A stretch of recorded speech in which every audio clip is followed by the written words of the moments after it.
It's Wrecking Ball Radio. Shut up and entertain me. There's no rules. There's no rules. Holy sh**, it's amazing. I see her sarcasm and nastiness grow. This is Davin's Den.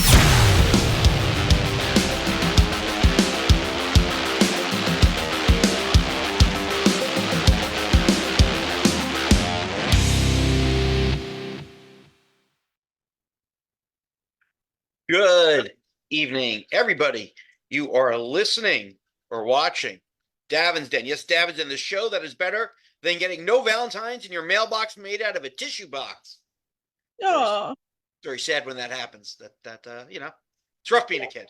I bet that couldn't even happen today. I bet now everybody has to get like a certain amount. I bet there's a rule now in the classrooms where everybody has to get a Valentine.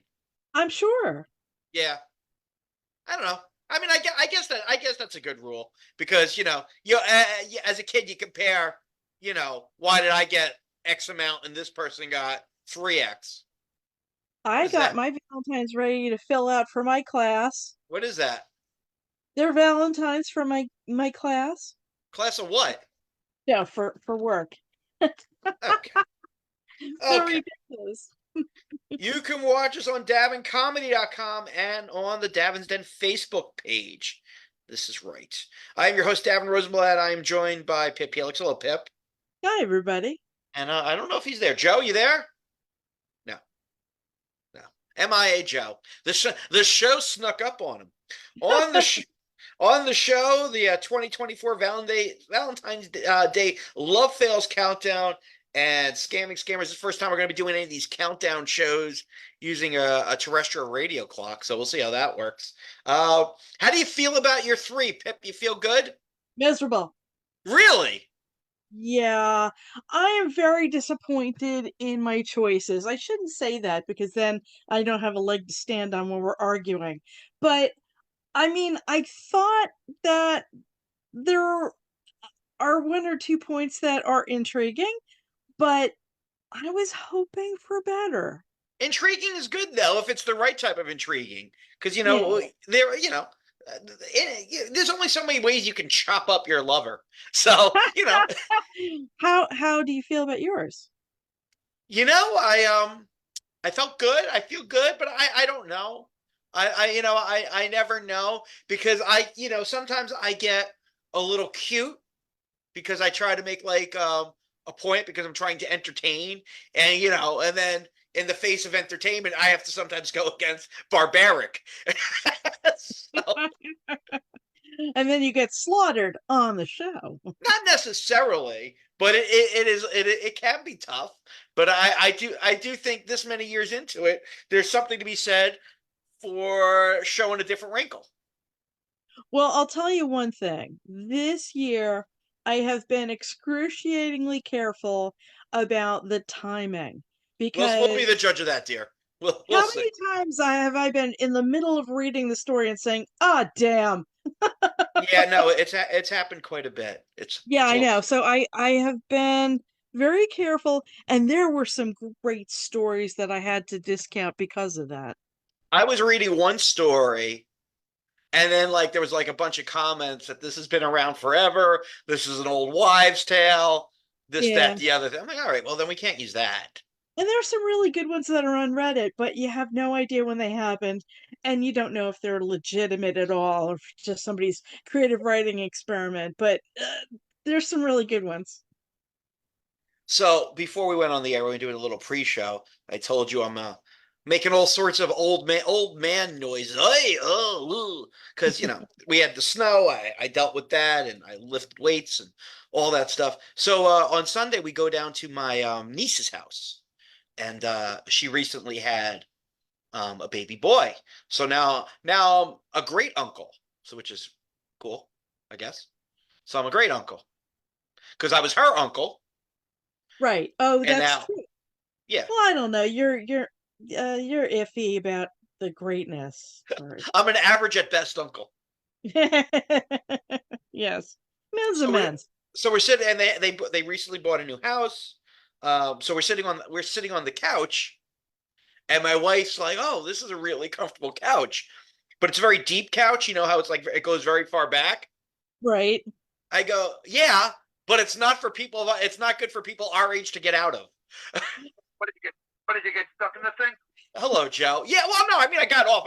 I'm not doing the show from my niece's house, you animal. But yes, Joe, I bring the equipment with me wherever I go because I never know when this will be the last time I'm upright. You know, there have been people who got on a couch and for whatever godforsaken reason have been there for a really long time and never got up, and they kind of meld to Yeah, the the couch. couch grows into them. Yeah, yeah. I think it's the fart that seals in the freshness. I just I can't really put I can't really reason out how you are stuck on a piece of fabric long enough that you and it become one. Now, that's something coming from you.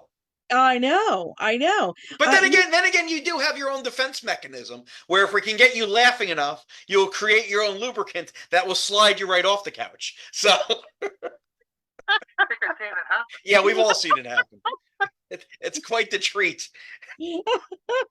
When she gets scared, she puts out her defense, her liquid defense. you know, octopuses have their ink. You know, nature is funny that way. Yeah, this is why predators don't eat you.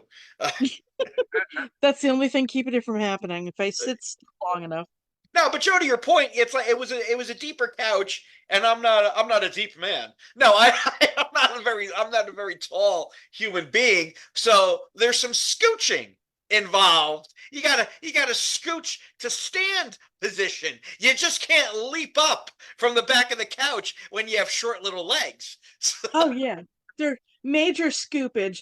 There have been friends' couches where I thought I had been engulfed by the couch, and you have to get up in that awkward way, like pregnant women are getting up out of the couch, like moving around, and it's really ungainly looking and embarrassing. So we're blaming the couch that is now your dismount of choice. Okay.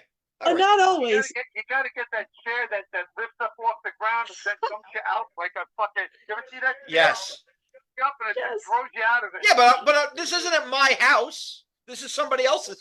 Bring the chair, like when you go to a show, you bring your PA. Go to people's house, bring the chair. Yeah, absolutely. It's sort of like the furniture version of land moving equipment.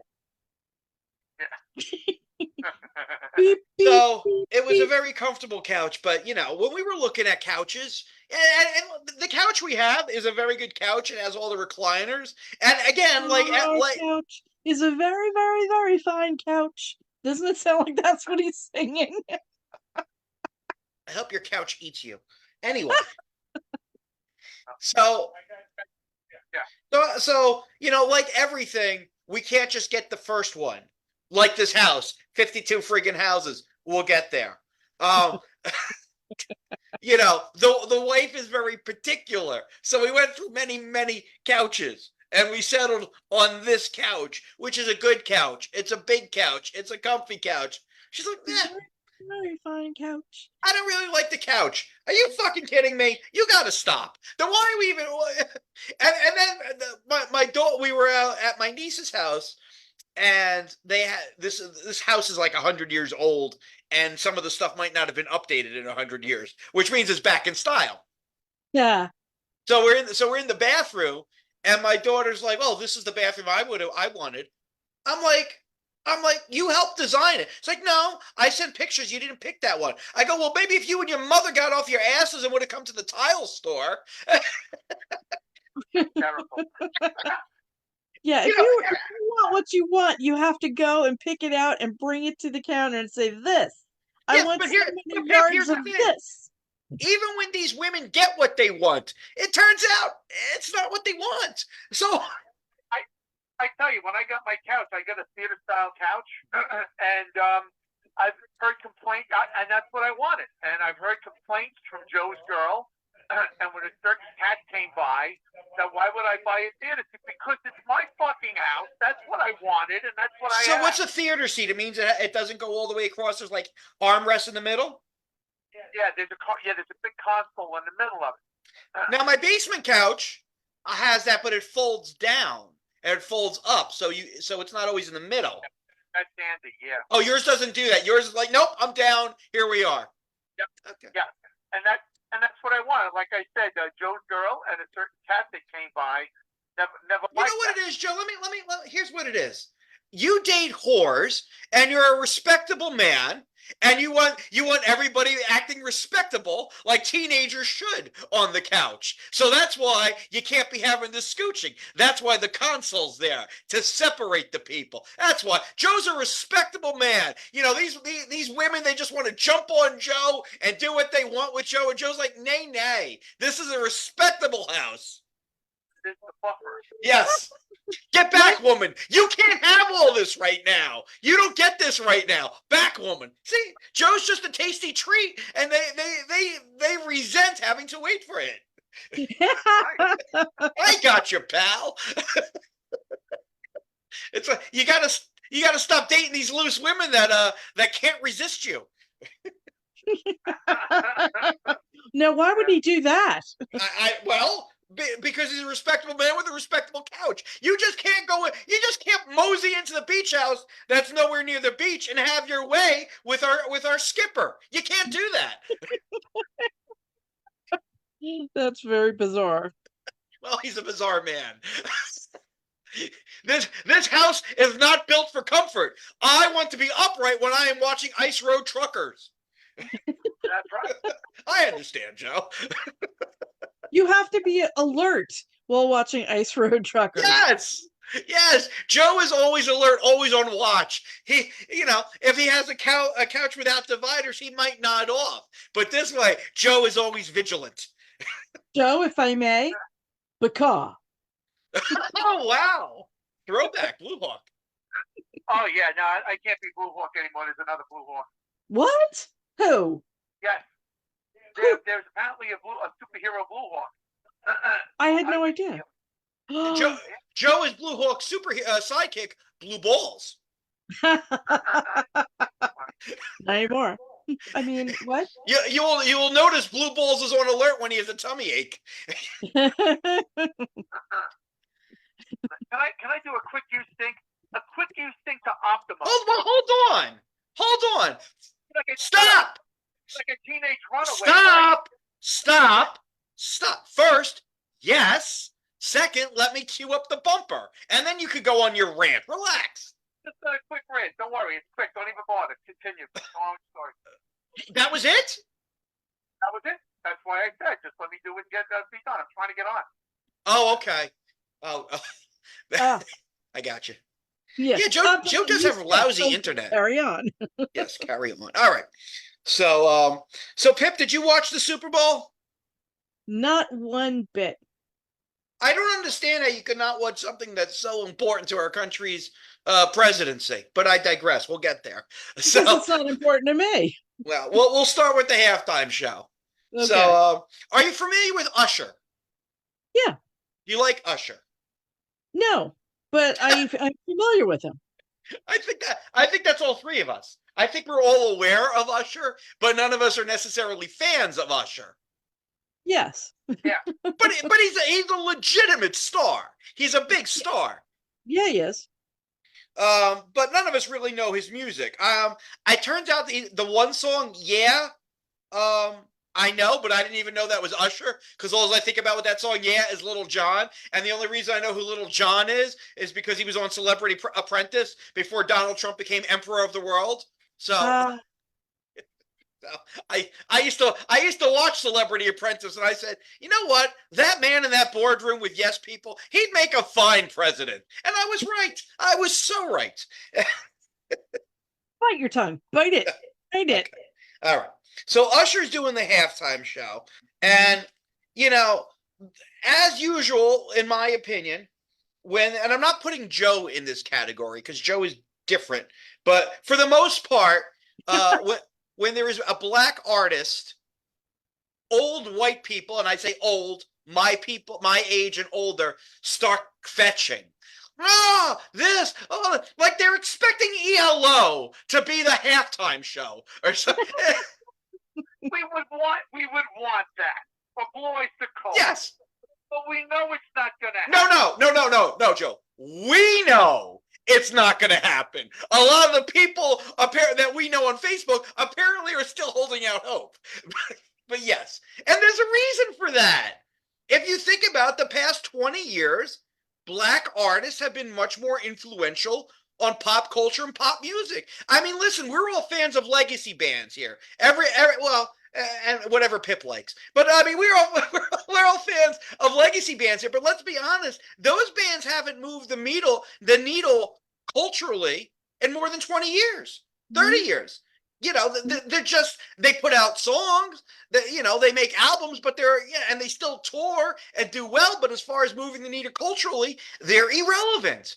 But these Black artists like Rihanna, Usher, Beyonce, who've been around for 20 plus years, they have hits and they're more relevant. And let's be honest, most of the athletes in the NFL identify more with them than they do with, as Joe said, Blue Oyster Cult or Bon Jovi or whatever. And it's not like the NFL doesn't give a nod to that stuff. They had Reba McEntire do the national anthem. They had for the country fans, they had Post Malone do America the Beautiful. So they're giving a nod. But I mean, realistically, the Black artists are the most influential. And, the NFL halftime show has become about wow moments. That's really what it's become about. And I didn't really see any, and it's not being an old white man that's, No, I know that. I know. In this case, it's not you being an old white man. Years ago, they had a salute to rap. I think Eminem was in it a couple of, and it was really. You know what's funny, Joe? You just said they had a salute to rap, and you named the one white rapper. But I don't know the other. I know. No, Dr. Dre, Snoop Dogg. Yeah, no, I get it. It was a really good presentation. This was bland. I disagree with you. Again, I'm not talking to you the way I am all of our peers, they're old fuddy-duddies, because I know you will watch it and give something a chance, even if it's not yours. But I do disagree with you on this personal thing. First of all, Usher's music we find kind of boring to begin with, so it's not gonna pop for us. So I have to put that aside. There's not. I mean, a lot of his stuff is slower. And it just doesn't scratch any of us where we itch, and we're probably in the minority about that. Maybe not for our age, but when they started the halftime show, they had the camera like panning through on the field, and they had all these people like interesting poses, frozen poses, costumes, things that look very difficult. I mean, I'm having trouble getting off a couch, and these people are like standing on one toe and balancing and all. So it was very interesting, I thought. What? And they what? That sounds interesting. Yeah. Visually. They had costume changes. They had cameos by like Alicia Keys, Lil Jon, her. So they had the famous cameos that Joe was just talking about that we've become accustomed to with these halftime shows.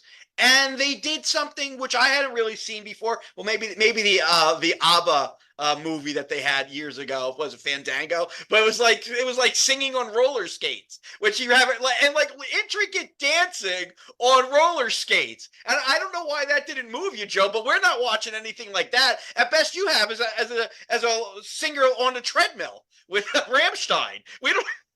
Well, yeah, it's hysterical. No, it's just another other halftime shows where if you're not a fan of that genre, you're still looking and go, wow, that's cool. Oh wow, let's check that out. Well, and I really wasn't, going wow. I didn't think it was the best one ever, but I thought it was good. I thought it did what a Super Bowl halftime show has to do. I thought it checked all the boxes. Honestly, the worst Super Bowl halftime show I remember in the past 5 years was Maroon 5. I mean, talk about boring, bland, generic white band. Ugh. Really? I think the best in I guess the past 5 years was Lady Gaga. That's more than 5 years ago, but yes, that was very good. Really, that was more than 5 years ago. Yeah, I looked back. It was more than 5 years ago, but yeah, that was good. But yeah, I mean. So I will take your critique of the Usher thing because I know you're fair about these things, and it just didn't scratch you where you're itch, which is fine. But the people who I was talking about on social media, every year without fail, it's like, oh, these thugs. Why do they have to have this? In my day, we had the Rolling Stones. Your daddy, they're 90. Stop it. Stop it. And you were saying Well, before about black artists moving the dial culturally. Honestly, black artists have moved the dial culturally in every decade, and we Yes, have yeah, of stolen so much course. of their artistry musically. No, but of course, but like the 80s, rock was really big. Now you still had pop with Madonna, Michael Jackson, Cyndi Lauper, but 80s the rock was really big. 90s is really when rap started to take over. You had a little bit you had grunge in the beginning of it, but 90s is where hip hop really started to assert its dominance on popular culture, and it hasn't given it up, to be honest with you. Yeah. I mean, Yeah. what are we bringing to the party, kids? Ed Sheeran, who I like Ed Sheeran, but I mean, he's not really moving the dial culturally per se. you know what? You bring out Ed Sheeran, start passing the pillows out.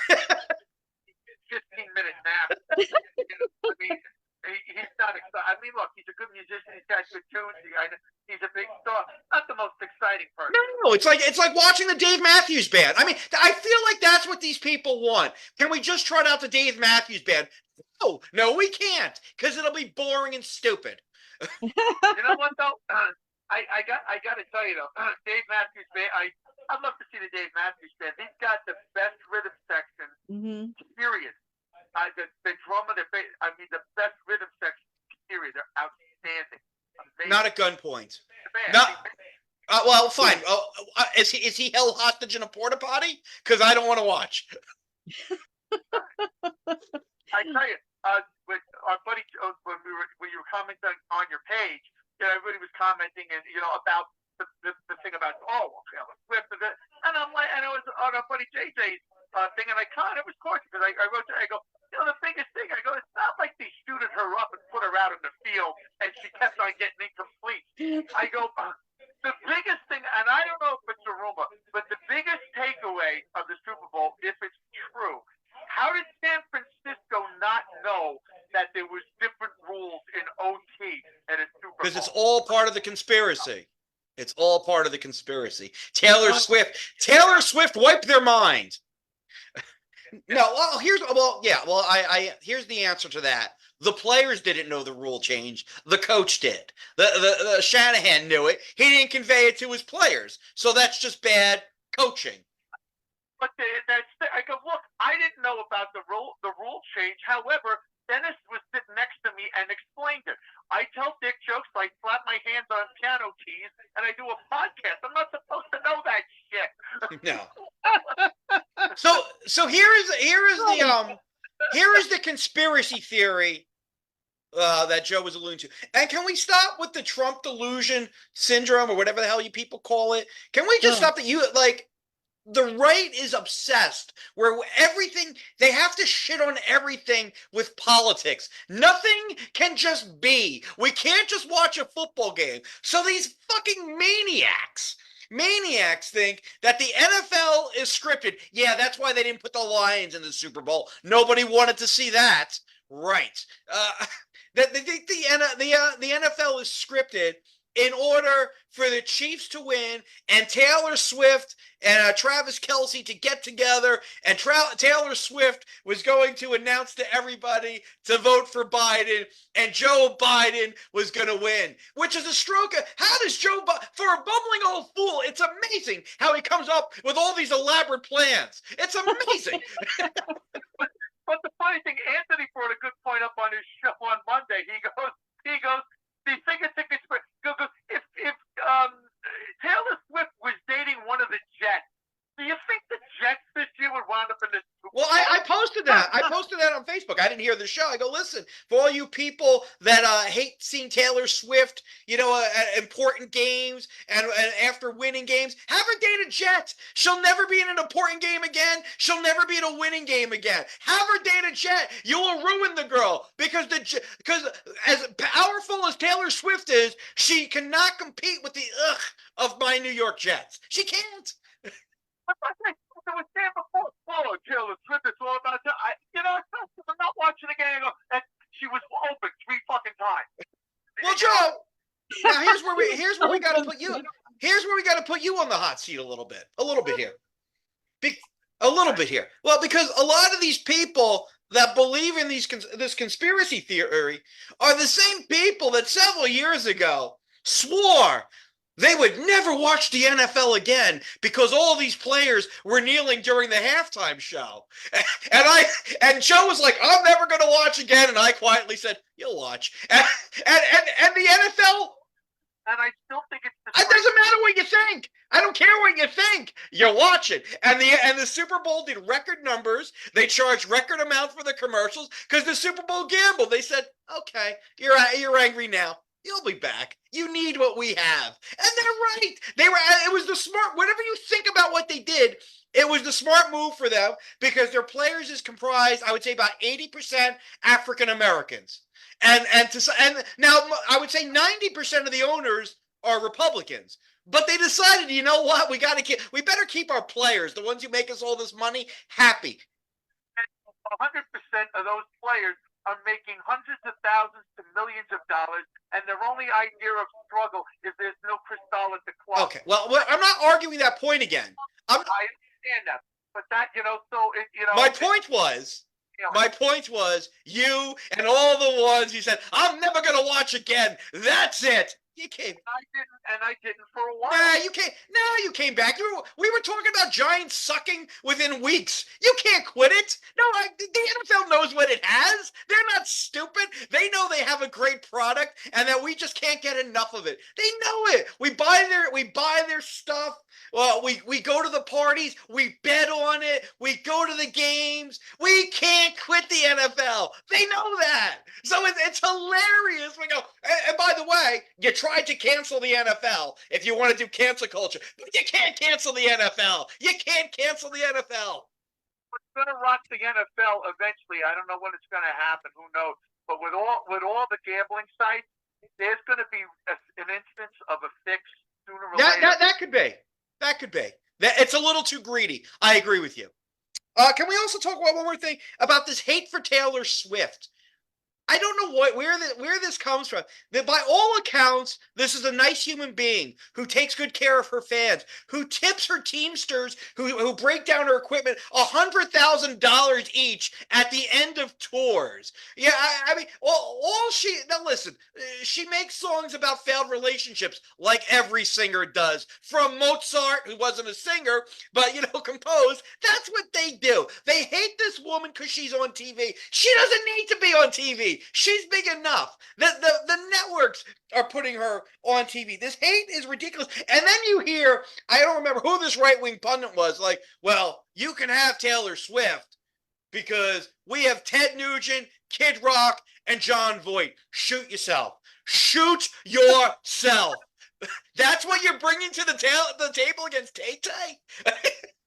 And none of them look good in a sequin one piece. No, stop there. No, I think you're underestimating John Voight, my friend. That's a little. I can't imagine Uncle Ted running around in a. Well, Joe, back in the 70s, actually, I could. Yeah. Actually, True. you know what, dude? Yeah, you used to run around on loincloth and swing from a rope. Yeah. So. Yeah. You can imagine that. That is on point. But here is the sickness. Here is the sickness with the right. They just can't enjoy shit anymore. They just can't watch. Like everything has to be a conspiracy. Maybe the Chiefs just happen to have the best fucking quarterback of this generation, and by the time he's done, might be the best quarterback of all time. Maybe they have a really, really good coach. Maybe that's what it is. It's not a conspiracy. He's just that good. It's okay. What's the conspiracy? Well, the conspiracy is that the NFL is scripted. The NFL is scripted. I told you. And the plan was for the Chiefs to win, and Taylor Swift and Travis Kelce, her boyfriend, who's the tight end for the Chiefs and one of the great tight ends of all time, would get together, I guess during the post game, and announce that they're voting for Joe Biden, and then all these Swifties 9 months from now would remember this because they have strong memories and they're not vapid at all. They're not on the TikTok. They're going to remember 9 months from now, they're going to vote for Joe Biden. And by the way, influence, rock the vote, that shit's been going on forever. Let's pretend it's true. What's wrong with getting Americans to vote? It could be because you got all the Swifties who are going to, Okay. So you know what, Joe? Joe, here's how you get the Swifties. Don't take away abortion. Let me just say what. Let me be perfectly clear. Not while I'm drinking. Don't you do a Nixon while I'm drinking. With that, you got to hear me out on this. With that being said, that is my take is an overview. Okay. It's the same thing with me going, well, the nut that yells in front of Penn Station. He's right. Jesus is coming back on the 34 bus down 7. I'm just telling you what the fuck guys saying. That's very specific. But a lot of people that are taking that to heart are very far right. It's almost as bad as some of the stuff that the far left part. Joe, these are people we know. They have become all consumed. They're never happy. They're always angry. I just don't get it. Like I said, we talked about when Trump was president. I don't understand why when Trump was president and they wanted Trump to be president, they were so angry. Like me and Pip were not happy during the Trump years. We were not happy, and we probably kvetched, and maybe we kvetched too much, or maybe we didn't kvetch enough. I don't know. Pip and I were not happy. But if you noticed, now that Biden is president, we're relatively happy. We're not kvetching anymore. You take the wins when you have them. But these people are always angry. I don't understand. You've got people, and once again, this is an overview. You've got people that felt that the election was stolen. You have people that said that January 6th actually was people protesting, and that it got out of hand. There was a lot of FBI there leading them in. You also have people that are paying $50 for a bag of groceries. They're seeing the borders overrun, migrants overrun. So you have people like that getting a very, a bad Joe, I'm going to say something that I've not said before. You were right. The election was rigged, and the next election is going to be rigged too. So don't go out and vote. You're just wasting your time. Show the man. Don't vote in a rigged election. I mean, that's the answer. Don't participate. But I forgot. Somebody was saying at the day program, we have one of our guys. And he's a very good guy. We were talking to him. There's some right-wing people that work, by me. We were talking about the election and stuff like that. And he said, "Yeah, I'm not going to vote. I'm not going to bother because it's all rigged or whatever." And I go, "You got to vote. You want your day in court. If I can go in and circle, put in a little face, and I'm done. All right, at least I had my stead." No, you're absolutely wrong. You should not give this rigged process credence. Stay home, Mr. Curry. You're better than that. And tell everybody who thinks just like you to stay home too. That's the right answer. The fucking stupidest thing. These fucking, I mean, listen, we're not supposed to say people are stupid, but it's never stopped me before. People are stupid. Like if you want, not you, Joe, not in this case, because you're going to vote, but if you honestly think it's rigged, then what? Then stay home. Don't waste your time. Why are you even participating? If everything is scripted, why are you complaining? You are powerless. The powers that be control everything, and you are just a pawn. So you might as well go along and live your best life the way you can and be happy and not worry about it because nothing you say or do matters anyway. You'd be much happier that way. I mean, it's fucking. You're not going to vote. If you're not going to vote, you can't bitch because if you don't go out and vote, you don't have a, you were supposed to have your say in the matter, and you did not take the advantage of having your say in the matter. Right. And because you just wrote it off because you think, well, it's rigged, but you're still going to complain how much stuff sucks. If I go into the supermarket, once again, everything is $5.80 for a jar of fucking mayonnaise. Are you kidding me? You got to wait till it goes on sale, $3.99. Well, it used to be $2.99 on sale. I need mayonnaise today. But why are people? I'm sorry. Why are people blaming the president for that? Look at the corporations that raised all the prices and then never turned them down. I mean, that's But the thing legitimate. about it is, if they can't compete, the price of diesel fuel, the price of agriculture, everything is combining into this, and it's affecting everything. Nobody looks into the micro reasons of why this is happening. The president should have a cabinet or people in place and take. Okay. One more. I don't want to. We have this conversation every week. One more important thing about the Tay conspiracy, and then we'll move on.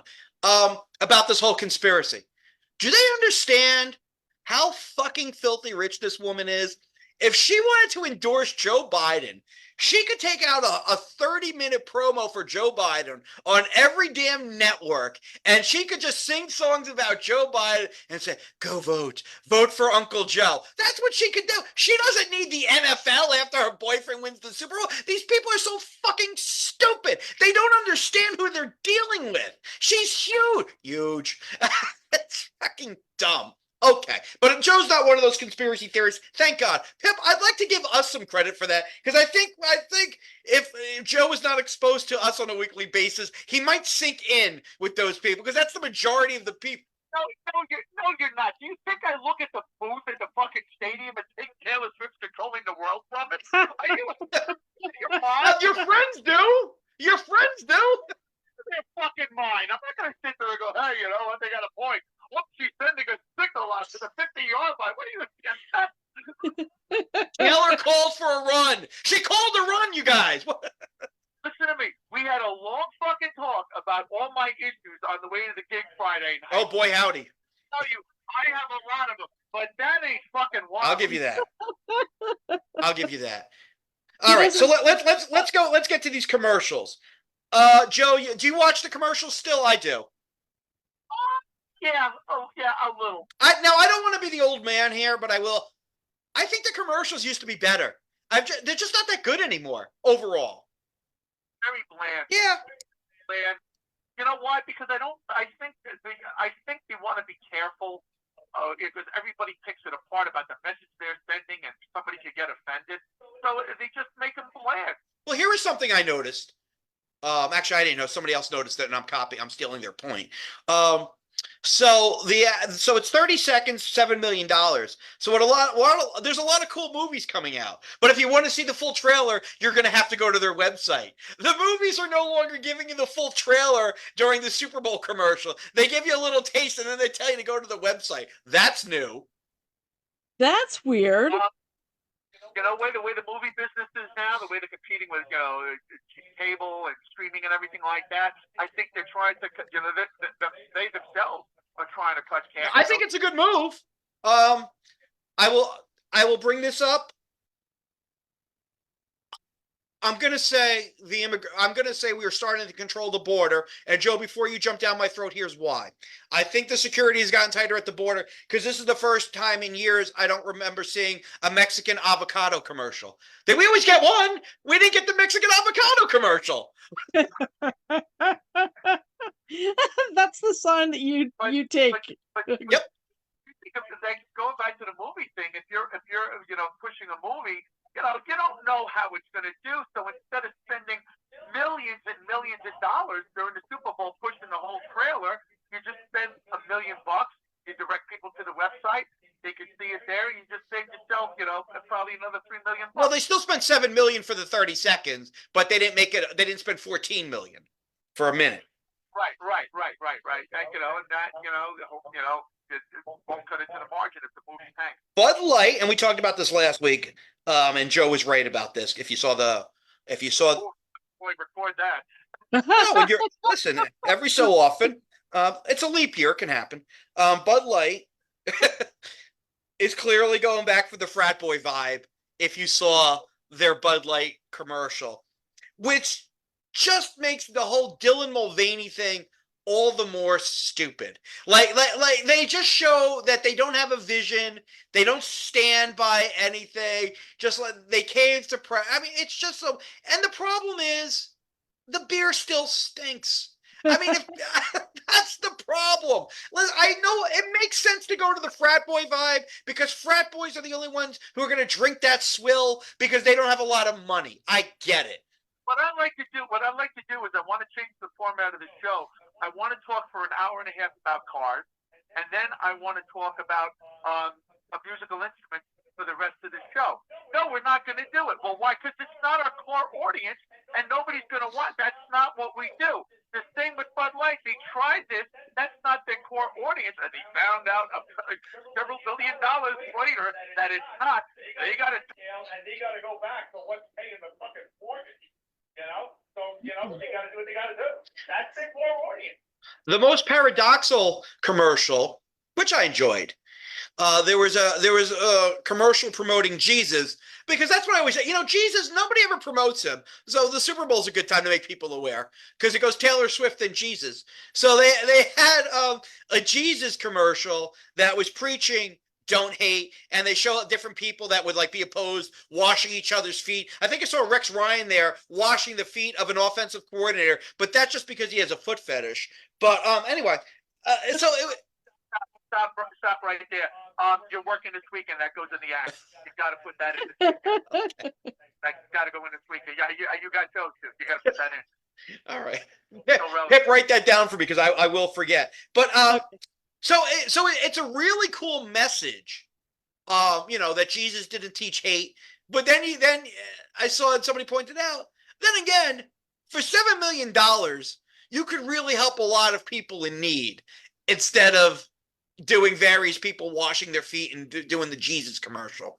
So, yeah, I mean, but you know what? Yeah, but if you're trying to get people to come back to the church, and all denominations, it was the most watched TV event in history.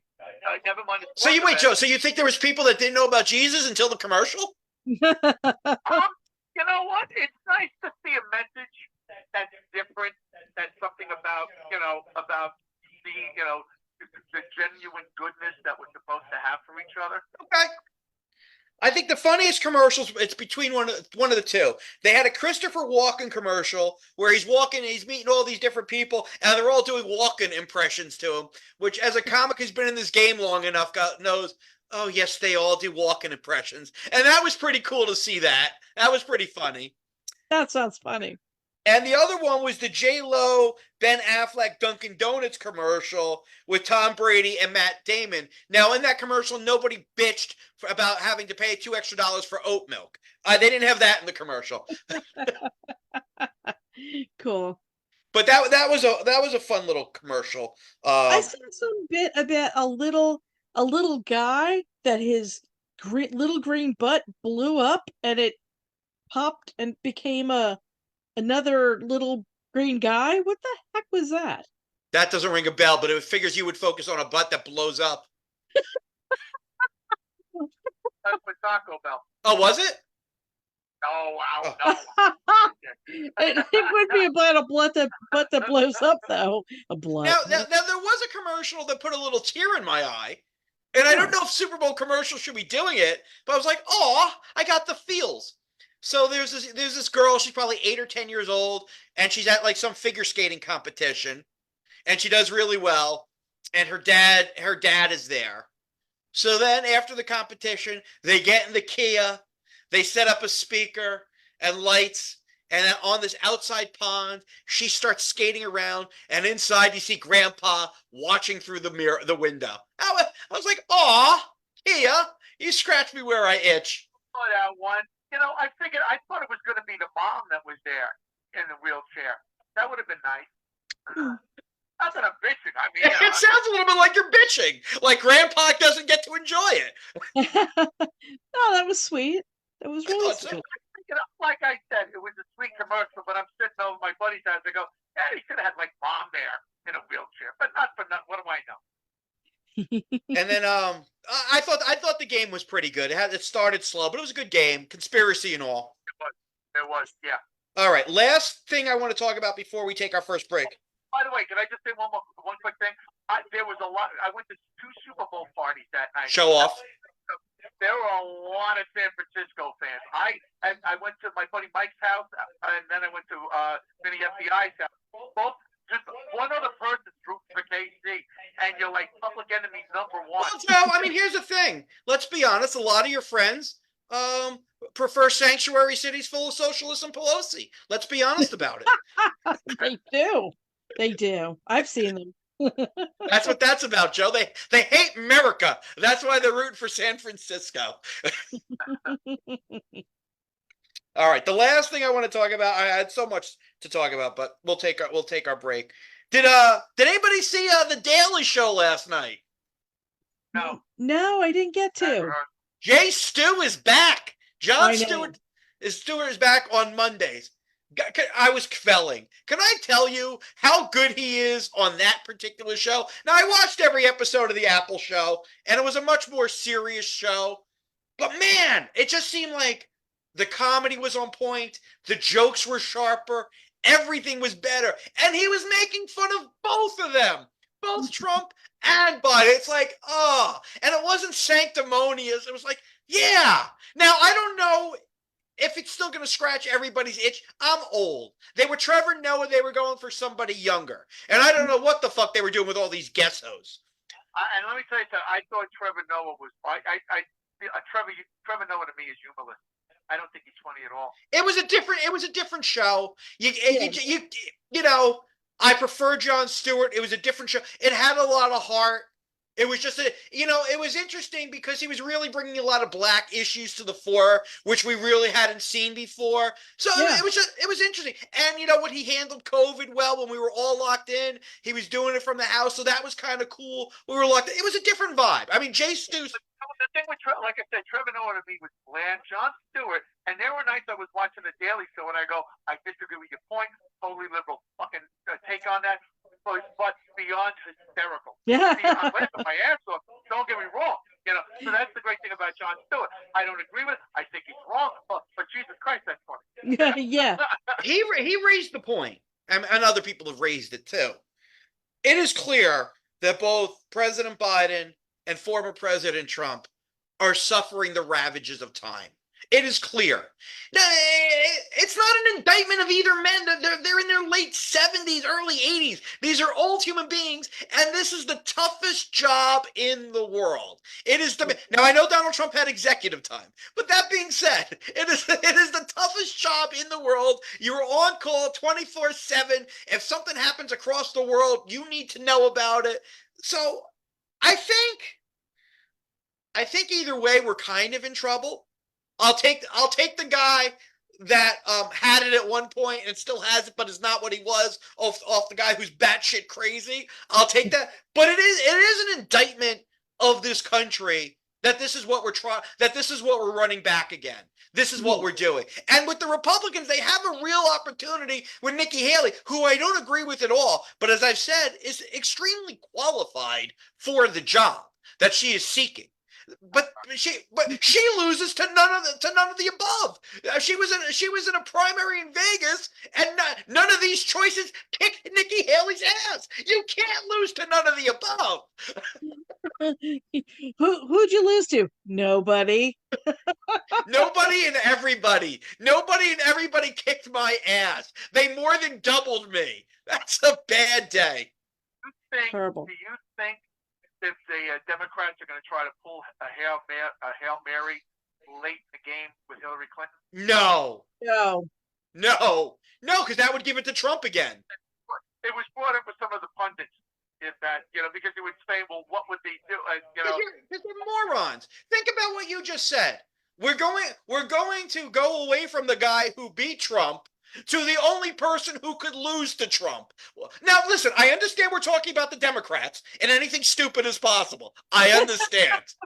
That being said, no, I don't think they will go to Hillary Clinton. I think that we get. I don't know how they could run. Well, here's how they run him, Joe. I'm going to tell you how they run him. Because you got dumbass, your boy over there, talking about, folks, you just stick a magnet in the water and they're done. That's the end of magnets. And you know what? If they win, they're going to rename Pennsylvania. You got that brain surgeon out there. So that's how they run Joe Biden back. That they got the guy. If they don't pay their bills, I'll encourage Russia. circle Well- telling you I like ring things. I mean, No.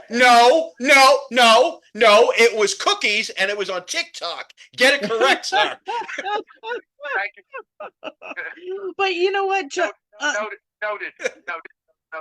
Davin, but you said an important thing there is that, if there is a way to shoot yourself in the foot, the Democrats will find it. So there could be that pulling it out of left field, Hillary Clinton, and then they can shoot themselves in both feet. It wouldn't be Hillary. Happen. It wouldn't. No, here's why they said Joe, Joe. Here's why they said Hillary. You like to talk about Trump delusion syndrome? They got Hillary delusion syndrome. They've had Hillary on the brain since the 90s. Nobody's clamoring for Hillary to run anything except a lemonade stand. Nobody. I don't hate Hillary, but no. Yeah. Where do you think Michelle Obama is? And like I said, this is Probably next to President Obama. I'm glad you asked. It's 7:51. Do you know where Michelle Obama is? That was weird.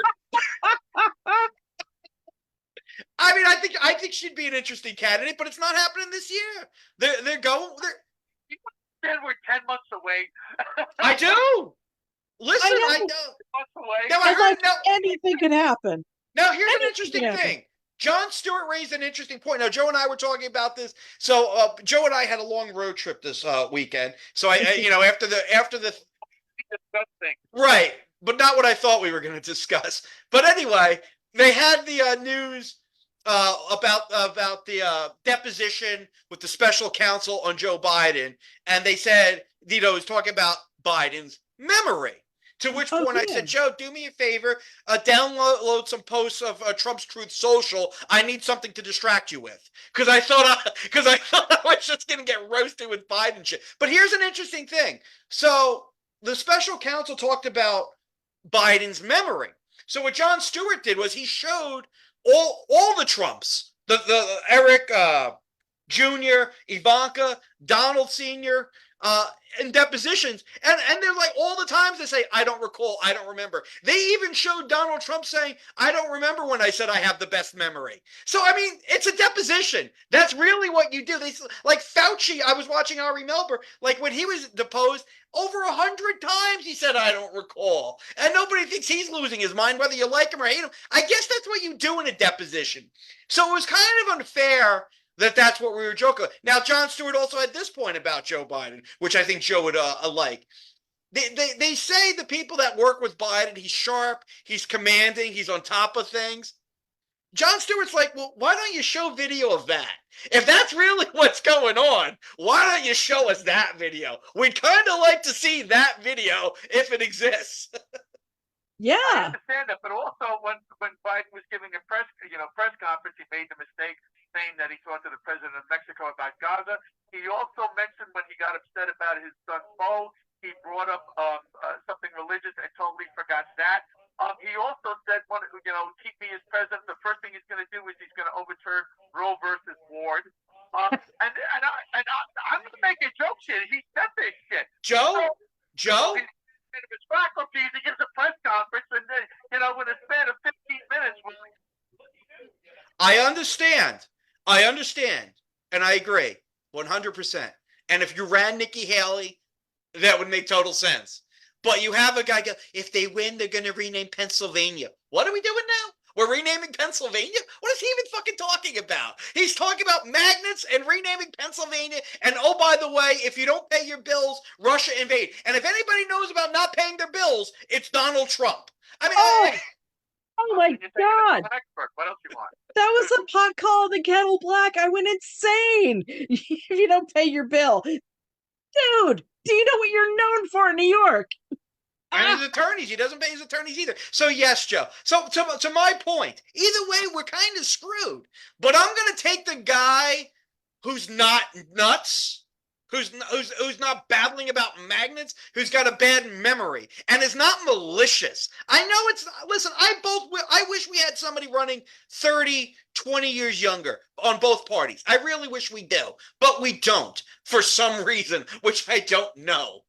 So, I mean, this is the choice we have. I mean, and Joe's going to vote for Trump, and Pip and I are going to vote for Biden. We're not voting on policy now. Back in now. Is that to keep Pennsylvania policy? Is that the policy you're voting?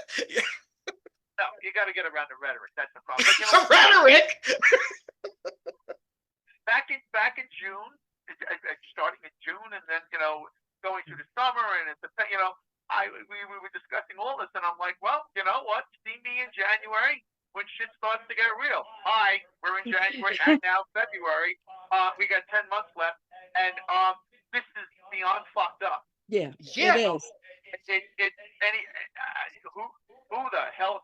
And I said I will probably have more a concise assessment coming in the beginning of the year. No, I don't. Maybe in June. Maybe I'll have it figured out then. I don't know what to tell you. Listen, I mean, I don't understand why none of these other Republican candidates got a sniff, because it's a cult. I understand. I've said it's a cult from the beginning. It's a cult. Because if you were really looking on policy and getting your conservative agenda across, you would go Nikki Haley or one of these other people who are competent. Trump is not competent. He's incompetent. He's only running to stay out of jail. But they like the personality for whatever reason. I don't understand. They like the personality. And Joe Biden, people are like, well, he beat Trump once. Yeah, but he was a little younger then. And I don't know. Yeah, a little bit. It is what it is. But anyway, I'm glad Jay Stu's back. I was even if it's Monday nights, and I don't know if it's going to scratch everybody where they itch. But for me, like I like to say, it was like, a nice warm sitz bath. This is comfortable. Satire that I approve of. Lampooning both sides. Now, do I think it's going to hurt Trump the way I thought of would have in 2015 if he stayed on the job? No.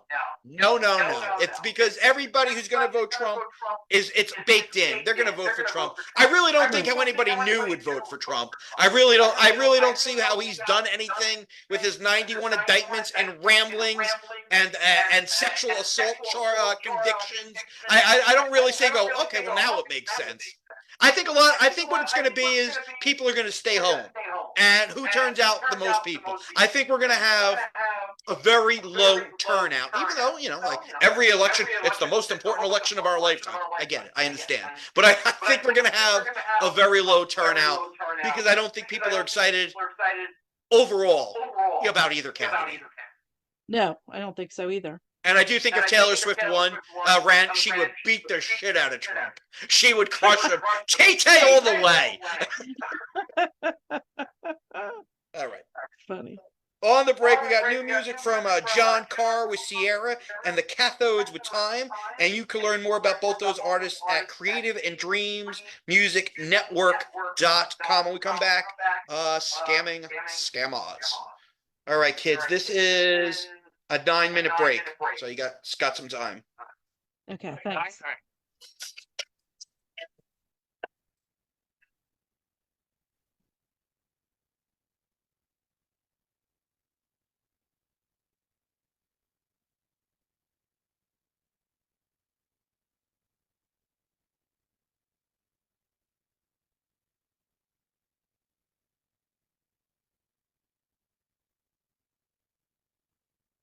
What about the one that said he loved you? What about the one that said he cared?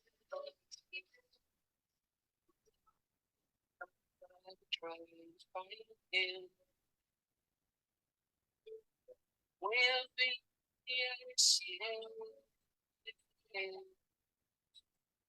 oh, we play with express strength.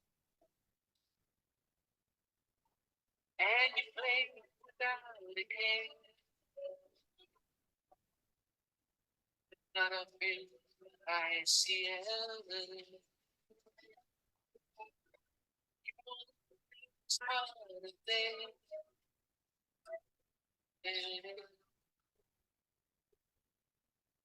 Because we gave you the light versus night.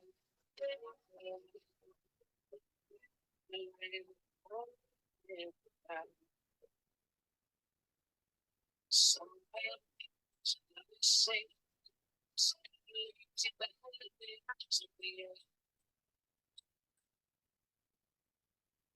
is not where to give losing warning.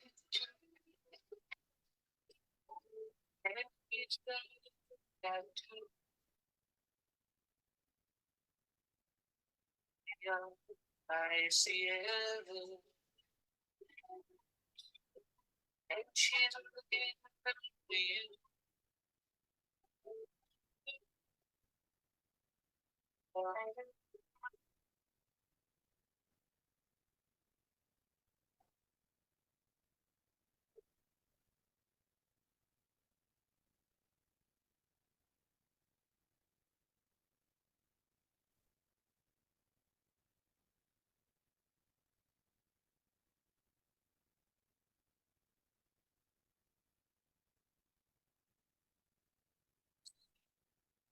Across the sky, the line of everybody. Somewhere, say, was easy, but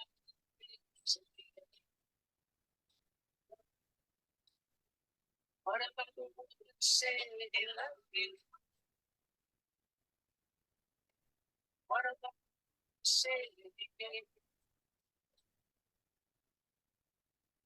something? I see heaven.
It's the chances it brings our way, away.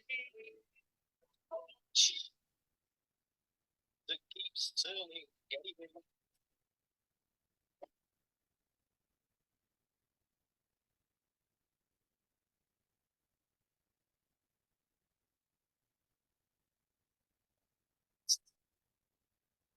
up the way.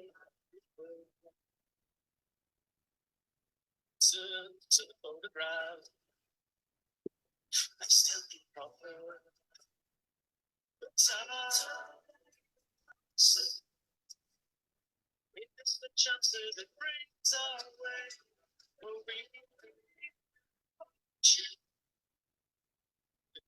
turning anyway.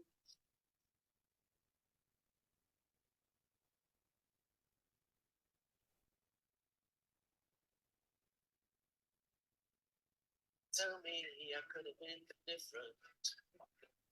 Tell me that's not true. Like the Tower of Babylon, built in the image of you. It's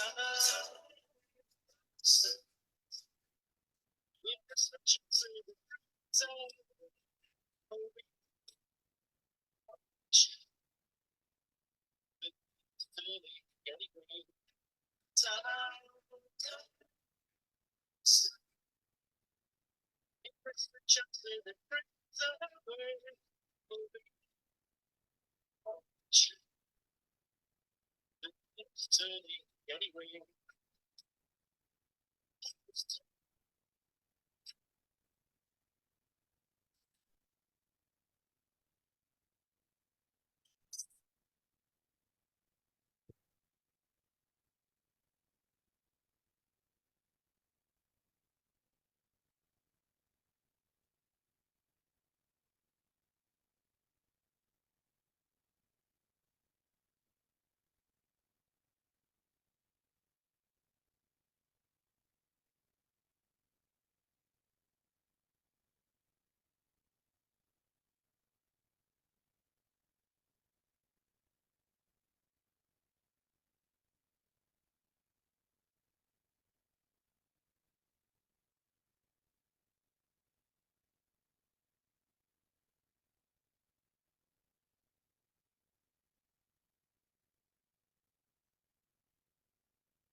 You guys ready?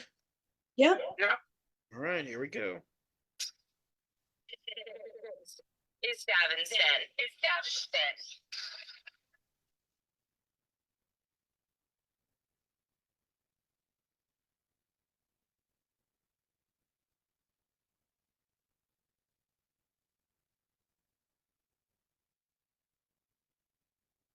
We're back. Davin's Den, that's where you be. Hope you're enjoying watching us or listening to us or whatever the hell you're doing. Maybe injecting us. Maybe that's what you're doing.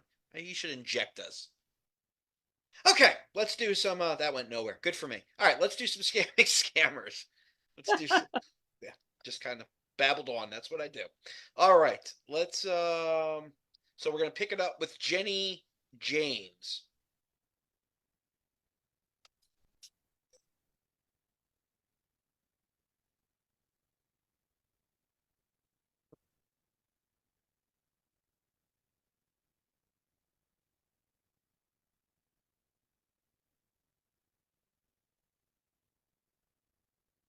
So there's a couple big developments last time with Jenny James. One, she didn't have a sister, then she did have a sister, then she didn't have a sister. I mean, she was she was confused. The So amazing disappearing family. yeah, there was a little chink in the armor with that one, and also she made it like she wanted the old fake Davin to get involved in this crypto thing. She had mentioned it before, but now this was the first time she'd actually discussed him possibly investing. Right. So let's pick it up with let me move this far from my face. October 15th, 2022. So this is 12:38 a.m. and she asked me if I'm asleep yet. Oh my goodness, great! My phone's blowing up from comics who need crap. I said no, I go no, I'm wide awake. And then I say no, I'm wide awake. So then at 10:30, she waits till 10:30 to respond. Unlike Elon, who can't get enough of me. Uh, He's trying to wake you up. Honey, honey, it's time. yeah, I just imagine. I imagine bed next to Elon. He's shaking me. Are you asleep? Can we talk about the investment? Are you asleep yet? Sir, it's very important we talk about the investments. Not now, Elon. Let the dog out. Anyway, so 10:30. She goes, good morning. I say, good morning, Jenny. She asks how my day was. I go, so far, so good. Another late night ahead. How was your morning?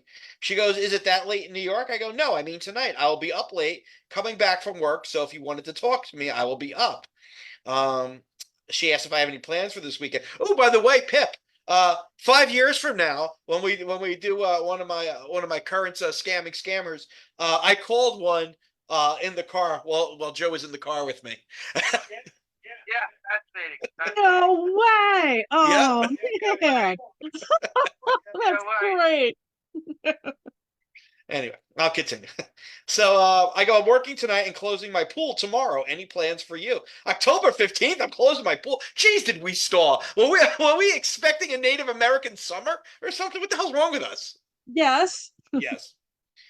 She goes, close the pool. She goes, I'm going shopping. I go, I have a pool at my house and I need to close it for the season. I will open it in the spring. She goes, is that a big swimming pool? She goes, yes. You should clean the pool and wait until the summer to open it. I'm glad I'm going to her for pool advice. Thanks. Couldn't have thought of that myself. Thank you. Thanks. How much stock should I throw in? Good for you, Joe. You know your pool language. Good for you. Aunt was in the pool business, so I know all the lingo. Oh, right. I go, Yankees. I don't care. I'm getting all these notices. I feel very weird about yesterday. I know there was a misunderstanding, but now I don't want to ask you questions because you take it like an interrogation when it is honestly just trying to learn about you. Add to that, you don't wish to have a video chat anytime soon, and I am confused as to how exactly I am to proceed with you. And then I talk about the pool. I go, it's a pretty good size. I need to winterize it so it can handle the ice and snow. Putting on the cover is a pain because it's a big cover for a big pool. She goes, do you need to work on your own, or do you hire a worker to do the work for you? Now, this is like real conversation here. Yeah. Yeah. Like she seems almost interested in you. Which kind of throws me because then you go, well, this is a real human being. Yes. I go, both. Tonight I'm working for someone else. No comment about what I wrote about feeling weird. She goes, you think too much, which is something, Joe, I'm sure we disagree with. But you don't think enough, boy. Use your thinker, boy. Better show up as a sack of wet mice, boy. I'm doing Joe's impressions for him. Thank you. Continue. I'll just relax. It's been a rough day. Yeah, Joe, sit back and relax, and I'll do your shit.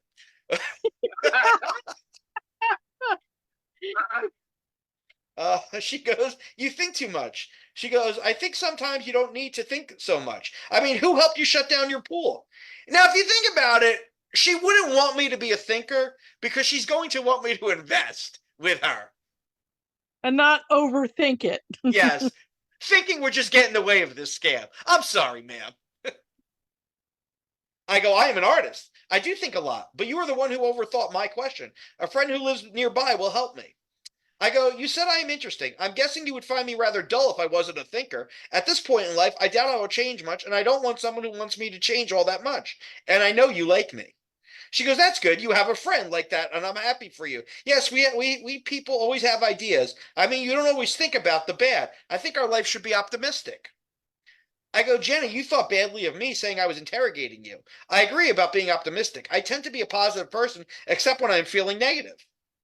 She goes, yes, only positive people can become stronger and stronger. That's not true. That's not true. Joe, close your ears for a second.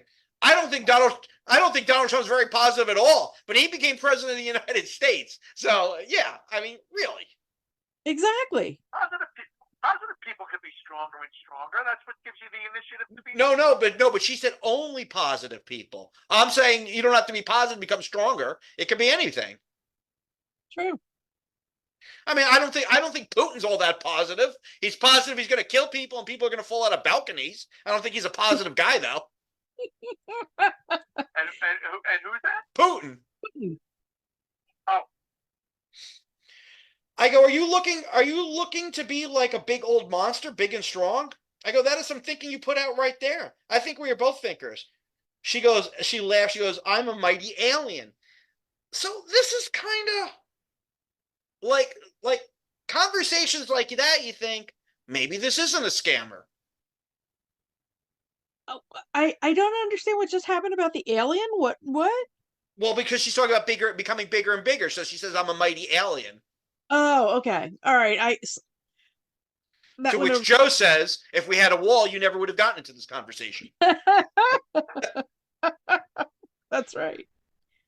We should build a wall around the planet so we don't get invaded. Well, you know what? That's what Space Force is for, young man. Oh, that's right. We don't really talk about Space Force anymore. It's still a thing, though. They're there. I don't know what they do. Yeah, it's a good point. What are they like putzing around, like just moving the papers on their desk, waiting for an assignment? You don't hear. Maybe it's very covert with everything that's with things we don't know with satellites. No, but I mean, you don't hear anything about it. You still hear about NASA. You don't hear about Space Force. It's kind of weird. Anyway. Because they're busy sending drones over Area 51 and trying to learn their ways. Okay.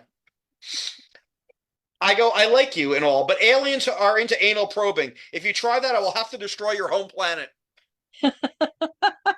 Not a fan of the anal probe, son? After a couple drinks.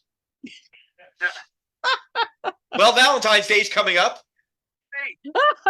A fan of the anal probing there? Oh, wow. I think he is. Rumor has it if he would have had a different couch, he would have been anally probed. Move this console. I want to probe you, Joe. Reminds me, I got to schedule my checkup. Time for the pipe. So I go, if you try that, I will have to destroy your home planet. To which she goes, my gosh, this is absolutely impossible. I will destroy you on behalf of the stars, LOL. Yeah. So we're seeing a sense of humor from Jenny. Yeah, a little bit. I mean, that's better than her going, you're just, giving me the third degree. Is it the third degree? Yeah, it is, right? She was being all defensive about you asking anything about her, and now she's like, hee hee. So I go, so in order to save myself and not anger the stars, I must let you anally probe me? Today has taken an unexpected turn. Yeah. Over onto your tummy. She goes, yes, I like peace, LOL. I go, I never knew peace was achieved through my rear end. Clearly, I've learned something. No. Yep, I think we might have a title for the segment. What? No peace is achieved through the rear end, trust me. No, that's Mount Vesuvius over there. She laughed. She goes, you're right, but I think the world would be a better place if everyone gave a little love to it. I go, I agree. The world needs more love and more of my rear end. In my pants, I have the power to move worlds. She laughed. She goes, this sounds very ridiculous. I go, how dare you? Clearly, you do not comprehend the power I have in my pants. Well, at least that you guys are, making some jokey jokes and getting along. I like this part. Yeah. She goes, what do you mean by this? I go, our conversation about my rear and world peace. What did you think I meant? She goes, I have no idea. I go, okay. Did not mean to lose you in the conversation. Ah, now I can see how that can be taken another way. She goes, you don't have to explain to me. I go, you said, what do I mean? So I did have to explain. And then I ask her what she's doing tonight. She goes, your words strike me as strange. I rarely go out at night. Okay. She's a day walker. Well, I don't think that was supposed to be together. She was answering two different things back to back, and it came out weird. Oh, maybe. I go, why do my words strike you as strange? Strange in what way? She goes, what does a lot of power in your pants mean? I am a conservative woman. Really? That's what she said. Now, Joe, I think a conservative woman would be fine with power in the pants as long as my power was used with fossil fuels. As long as the power of the pants is used in a very sober way, she should be fine with it. I have natural gas in my pants. That is how the pants and my power is fueled. I go, just in line with our alien conversation. I go, it could be taken as sexual, but that was not what I was saying. If we are in the same place, will you go out at night with me? I'm a bit of a free spirit and not conservative. Is that a turnoff for you? She goes, I am a very conservative person. I rarely go out at night. Now, this is different than the African ones who just can't wait to jump on fake D. Yeah, and so she wants a wide berth. Yes. I go, I understand, but what I wanted was to take you to, but if I wanted to take you to dinner or a show or dancing, would you allow me to take you out? She goes, of course, when we're friends, we can of course go. I go, okay, good. She goes, you haven't bought your phone yet? Now remember, she wants me to get a phone so I could download an app to load the wallet. Now, of course, I don't want to do that because I don't want to I don't want to download the crypto wallet. No, and it was subtle, but did you notice that she just friend zoned you again? Of course we know we're friends. I try not to focus on that. It hurts. Good idea. Yeah, because you're an evil. Well, you know what you are. Yeah, I know what I am. Nobody else knows what you are, but you know what you are, and that's what matters. Fairly certain. Yes. She goes, you haven't bought your phone yet? I go, nope. She goes, why? I go, been busy. Why do you ask? She goes, because chatting here is too much trouble. Uh-oh. Uh-oh.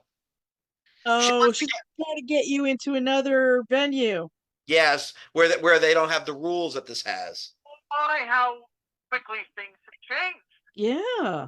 Why are you rubbing your hands like an evil genius when you say that? Because I got to pick up my Yeti cup and I don't want to drop it. I thought you would have a Netty cup. Thank you. I'll be here all the week. That's the cup that you should have. You know what you did, sipping like that. I'm going to take a sip. Get your act together, mister. Oh, God. I go, sorry, I haven't had the chance. If I'm not worth the hassle, then I guess we can't chat. She goes, why do you say that? You mean I can facilitate you and you can't facilitate me? I go, I'm just saying I don't have the phone, and you said chatting here is a hassle. I go, I don't want you to feel burdened. She goes, yes, you can make me buy a new phone without the burden. I believe you can do it. I go, Jenny, I've been busy. I work. I volunteer at a homeless shelter, and I'm a big brother. If the phone has to be bought now, then it is what it is. I'm making myself a better person. How are you making yourself a better person? I'm a big brother. I have a homeless. I go to a homeless shelter. I don't have time to get a new phone. Oh, I see. I see. I'm helping humanity. Damn it. She goes, I'm not saying buy it now. You can get it done in these days. I go, I will when I can. But when you say it is a hassle, it makes me feel badly. She goes, no, I just told you my thoughts. I go, I know, Jenny. I'm not doing it to make your life hard. I have a lot going on. Maybe it is why I don't have a woman. She goes, yes, you should think for me from my point of view. I go, then go if it is a problem. And that's where we'll end it. Wow. Okay, so it got a little bit rougher by the end of that. So yeah, go.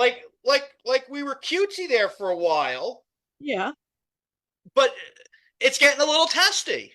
Yeah. Yeah. It gets a little combative with her. Combative? Badative? I don't know. You're close with the words, dear. Combative. Thank you. I added some extra for spice. But she hasn't really put a full I mean, so she's friend zoned me, which takes away her leverage to get me to get this phone. You'd think, right?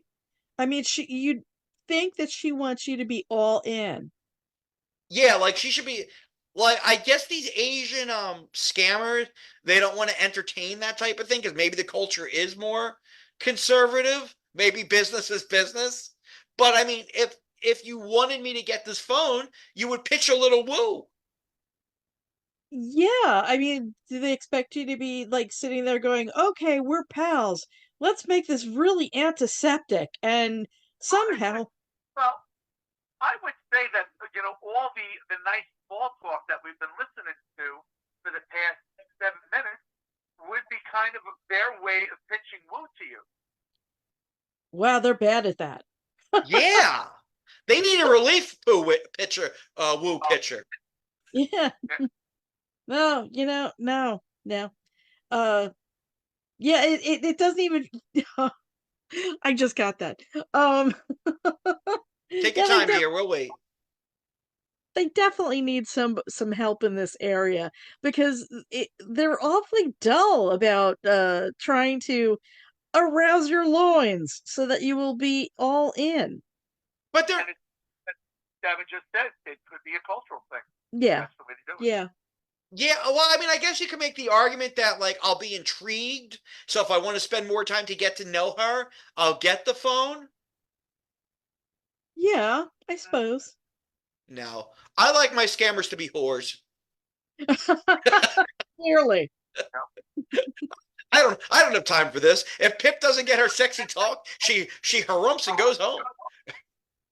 I am unsatisfied. So, Joe, what do you think of the progress of her trying to get me to commit to this crypto scam? Well, like I said, she's using a lot of small talk to get there, and also making you kind of questioning: is this person real? Is this person generally interested? She's buttering you up to bring you in. She's buttering you up. It's like making small. Like when you have a business meeting, all right, and you're going to make a pitch about something. And I'm sure when you went to pitch your project, you didn't just go right into the whole pitch. You made a little small. It's a nice day today. Oh, I see you're into the Yankees. Blah blah blah. And then you get down to business. That's what she was just doing with you. And now she's trying to get down to this pitch. Yeah. Joe, do you like this approach better or the whores better? This approach is a little bit. I like this approach because you don't know when the shoe's going to drop. Okay.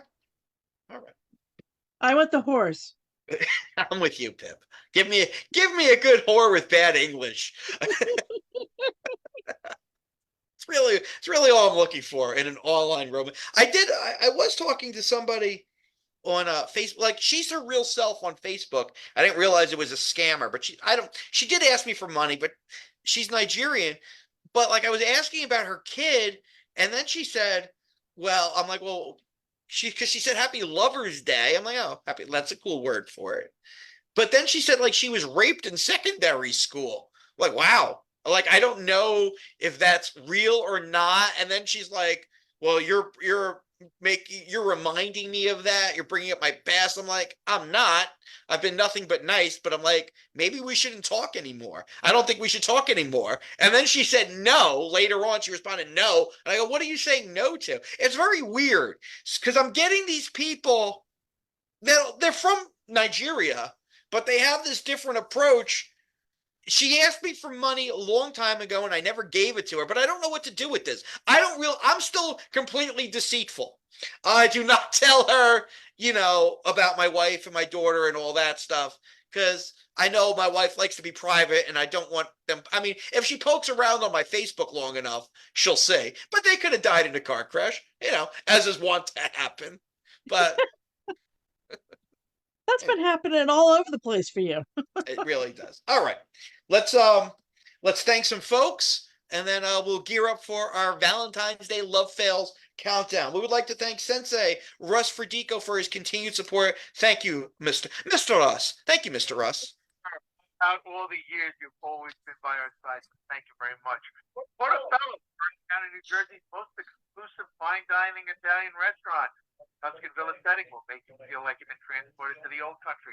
And every dish is prepared with care and attention to detail. And the Portobello chef, if indicated any dietary needs, doesn't treat every meal.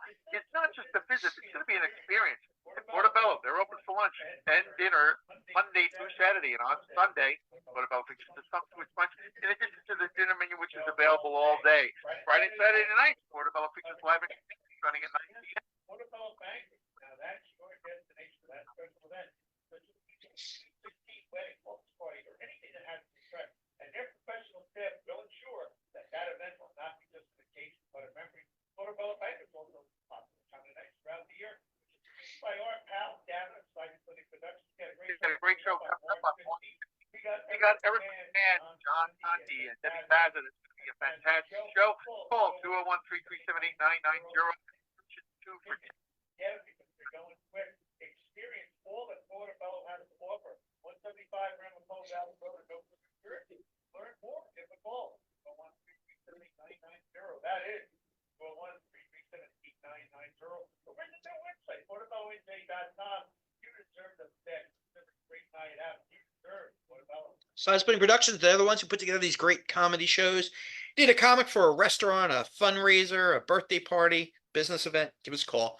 551-404-3094, 551-404-3094, and of course, sidesplittingproductions.com. Joe, you be anywhere? Yeah, I'll be at the Giggle Room at the Governor's on this coming Saturday, the 17th. So come on out, go to govs.com for tickets and information. Also running concurrently, Adam Ferrara will be at Governor's White House. So it's going to be a fun night Saturday night. I don't know if I'm in the show with Adam, but nonetheless, I'll be hanging out and it'll be fun. So come on and join us. Have some fun. How do you not know if you're in the show? It's this week. I know. Sometimes they short book you. I just put out my avail. Maybe I'm in the show, maybe I'm doing a guest spot, maybe I'm not. So you're not featuring. I thought you're his feature. It depends, you know. Adam likes to spread it around, like Matt Burke. Yeah. Get a spot in the show, then then Gage, then then it's my turn. He shuffles it around. Gotcha. All right. Friday, February 16th, I'll be in Morristown, New Jersey at the Jockey Hollow Bar and Kitchen. That show is sold out, kids. Yeah, you can't even get reservations anymore. Like I clicked on the thing to get the information. Like, they took away the event. So you'll have to line up outside. You go, please let me in. You go, no, you can't come in here. You had your chance. Come away. You did not call in time. Yes. Shame on you. Yes. So, but you never know. Maybe they'll do like a concert and they're really like some of these big. They release some last minute tickets. Maybe you could watch the show from backstage. You could see my rear end. Yes, but you have obstructed view. Yes. Are you headlining? I am. Why don't you be like what Billy Joel does? Why don't you go around the back of the bar and then bring some people up front? All right, Joe. I will do that. And if the venue questions me, I'll say, "Well, this is what Billy does." Yeah. I'm just like Billy Joel. I am just like Billy Joel. All right. On Saturday, February 17th, I'll be in Sparta, New Jersey at the Sparta Avenue Stage. For tickets, go to Sparta-Avenue-Stage-Square.site. Wow. This is Sparta!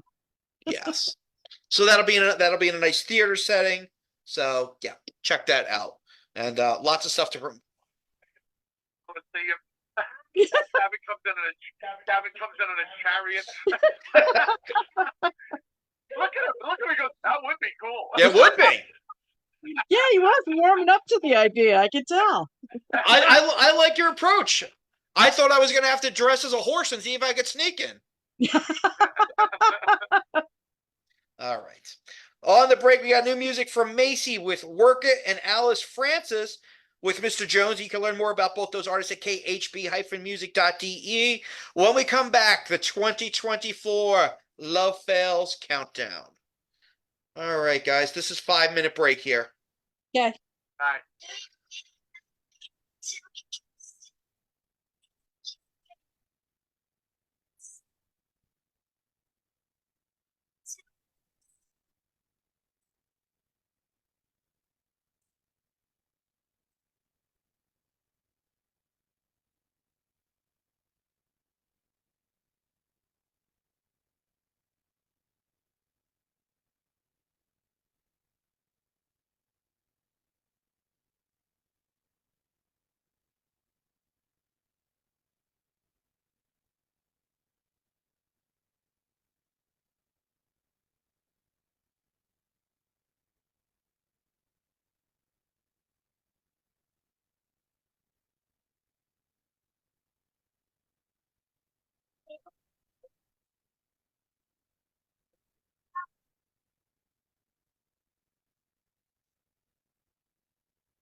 Do do do do do do do do do.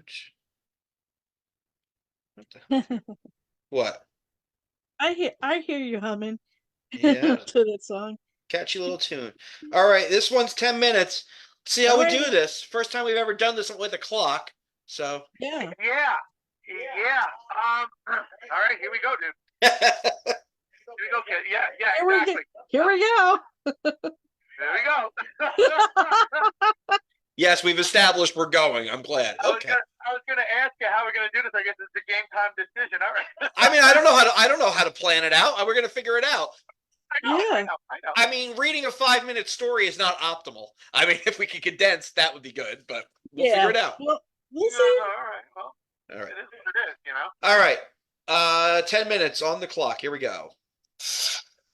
It's Wrecking Ball Radio. Shut up and entertain. There's no rules. There's no rules. Holy It's amazing. I see our sarcasm and nastiness grow. it's Davin's Den.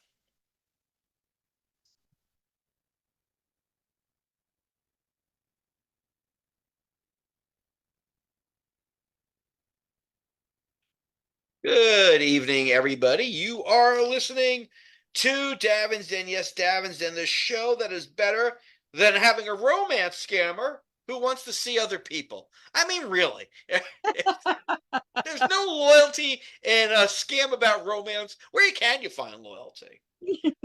I am your host, Davin Rosenblatt. I am joined by Joe Curry. Hello, how's everybody doing? Glad to be here. Hi, Joe. And Pip Helix. Hi, everybody. Hi, Pip. All right, so this is it's been a long time since we've done this on terrestrial radio, but we're going to do it now. We're going to do our annual Love Fails countdown. We're going to try to get this in over the course of the show. Well, we will get it in. Basically, with the Love Fails, we each pick 3 stories throughout the past calendar year from last Valentine's Day till now of love gone wrong. It just did not work out. We have three, a 2, and a 1, and 1 being the worst story. And we each bring our story, and then we got to hash it out to see which is the worst one for that slot. So here we go, very competitive. And to do this, I have a new Love Fails medley this year, so of independent artists. So play that in the background of this. Here we go. All right, so I will kick us off. I will do the first story, then Joe, and then Pip. All right. So let me just turn that down a little bit. All right. So Casey was excited to marry her fiance Alex. That was until she received an anonymous text the day before the wedding. They'd been together for 6 years, and she thought she found her one. But the message changed everything. Dun dun dun. According to Tyler, Casey was celebrating in a hotel room with her friends and saw her phone light up. Thinking it would be a message of well wishes or congratulations, she turned it over but saw something totally different. There was a series of screenshots of texts text between her fiance and another woman. Her heart sunk as she flicked through the countless conversations and saw selfies of the two of them together from 2 months, even days before. Your body is effing incredible. Do you know how to use it? Read one text. I wish my girlfriend had the skills you do, said another. I've never had this kind of connection before, said a third. Then, this weekend, you and I, it's on, hot stuff. Bring your A game. To which I say, ugh.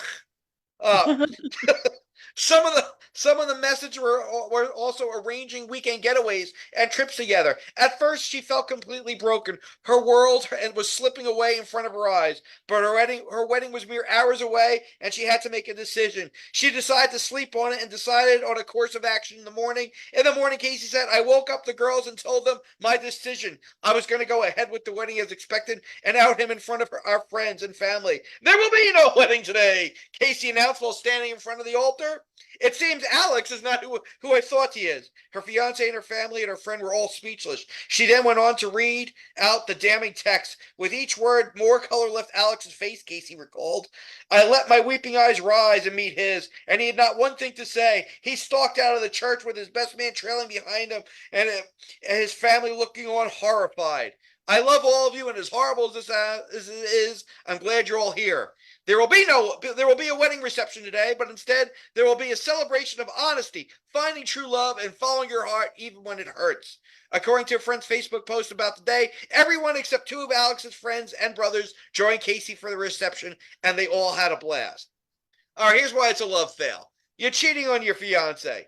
It seems like the woman who sent the pictures is also the person you're cheating with, so your new lover can't keep her yap shut. That's a love fail right there. And your family doesn't even love you enough to leave the wedding. They're like, ooh, open bar? Thank you. No, we'll stay. Thank you. That is a triple love fail. Nobody loves this guy. He is unlovable. All right, Joe, what do you got? There was a guy that was in a relationship for a while. And then what happened was, in a relationship, somebody barged their way into their life. This person loved the person he was with, but the other person kept being persistent and persistent and persistent. Very toxic. And then at one point, this one person said they will leave because they wouldn't want to leave the other person and didn't want to have a baby. Why would he want to have a baby? So this person... All right, Joe, just stop with this person. This is you. Stop. We're going to go with the way it is. Okay. Wink, wink, nod, nod. Go on. Oh, the girl left this person and blocked him totally, saying never going to talk to him again. Meanwhile, the regular girlfriend comes over the house and hasn't been there for a year, but has an inkling what might be going on. So the girl that hasn't been there for over a year is there. The girl that said she would never call again decides to call. What does this guy do? Comes up with the bright idea that she will call this girl back and let the 2 girls talk with each other. It does not go well. One tells the other one that they can drink gasoline. The other one is still to this day upset they were told to drink gasoline. one girl is gone forever, and the other girl is still there, keeping the guy on a very, very short leash. And every time they're together, he feels like he's in the witness stand. And that is a love tale. Pip, what do you have? Evans woman charged with assaulting husband who fell asleep before birthday sex. Huh. An Evans woman was arrested Wednesday after allegedly assaulting her husband because he fell asleep before having birthday sex with her. The woman was charged with battery, family violence, according to Columbia County Detention Center records. Why won't this go? Okay. Uh, just after 4:30 a.m. Wednesday, Columbia County Sheriff's deputies respond to an Evans home for a family violence call. When deputies arrived, the woman told them that it was her birthday and her husband was supposed to have given her a sexual favor, but he fell asleep instead, according to an incident report. She told deputies she became angry and hit her husband with her phone, causing cuts on his face, according to the report. She said she called the sheriff's office after her husband pushed her away and she hit her head on the corner of the nightstand. The husband admitted to deputies he did not give her any sexual favors because he was tired, according to the report. He said in addition to the phone incident, his wife hit him in the side of the head with her hand. The husband said he tried to push his wife away so she could not continue hitting him, according to the report. EMS arrived, examined, and released the couple. Deputies determined the wife was the primary aggressor and took her to the detention center. Now, this is a big fail because number one, give your spouse some birthday sex, would you? Number two, if they don't, you are completely legally allowed to hit them upside the head. Wow. Okay. That's aggressive.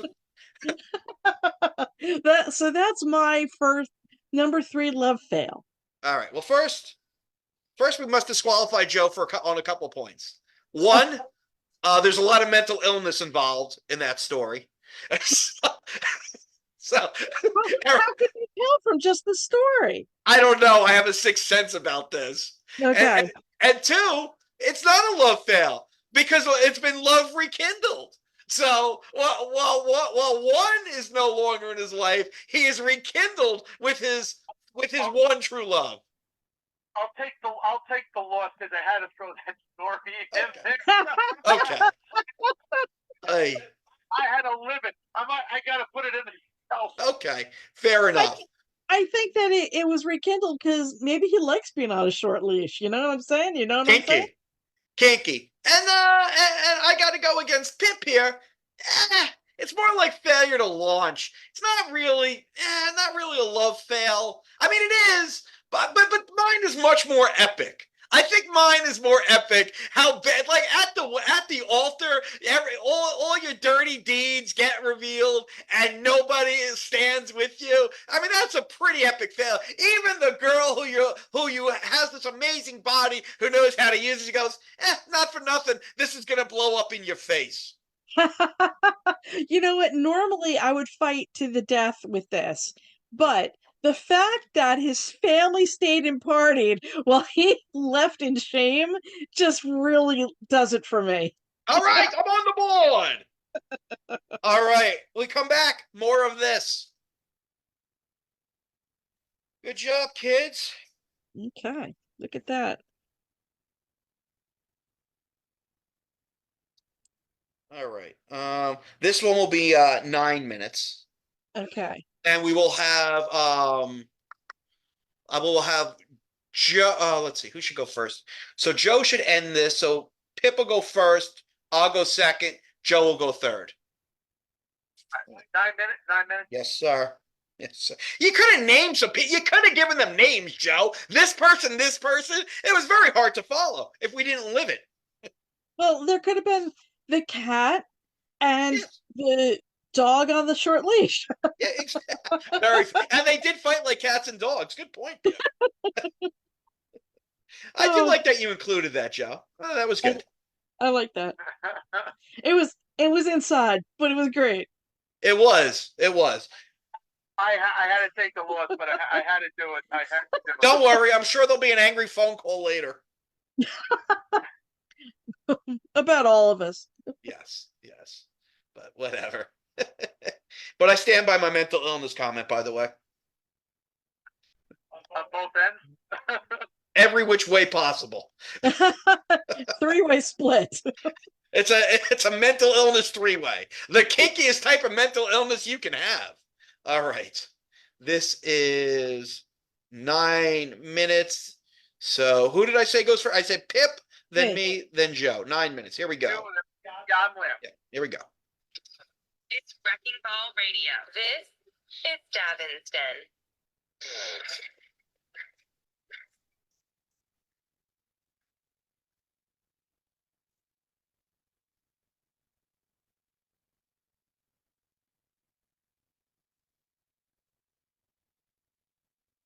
We're back. You are listening to Davin's Den.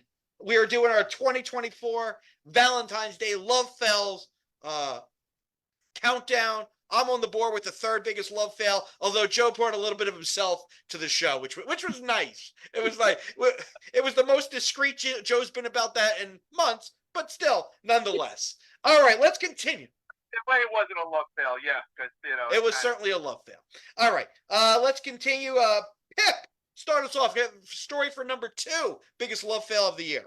Number 2, when love goes dark. Ooh. After wife refused to cuddle him, husband stabbed her to death in front of their 5-year-old daughter. Oh. Yeah, love goes dark. Moses Sanchez stabbed his wife, Veronica Cortez Rosales, to death in front of their 5-year-old daughter, police said.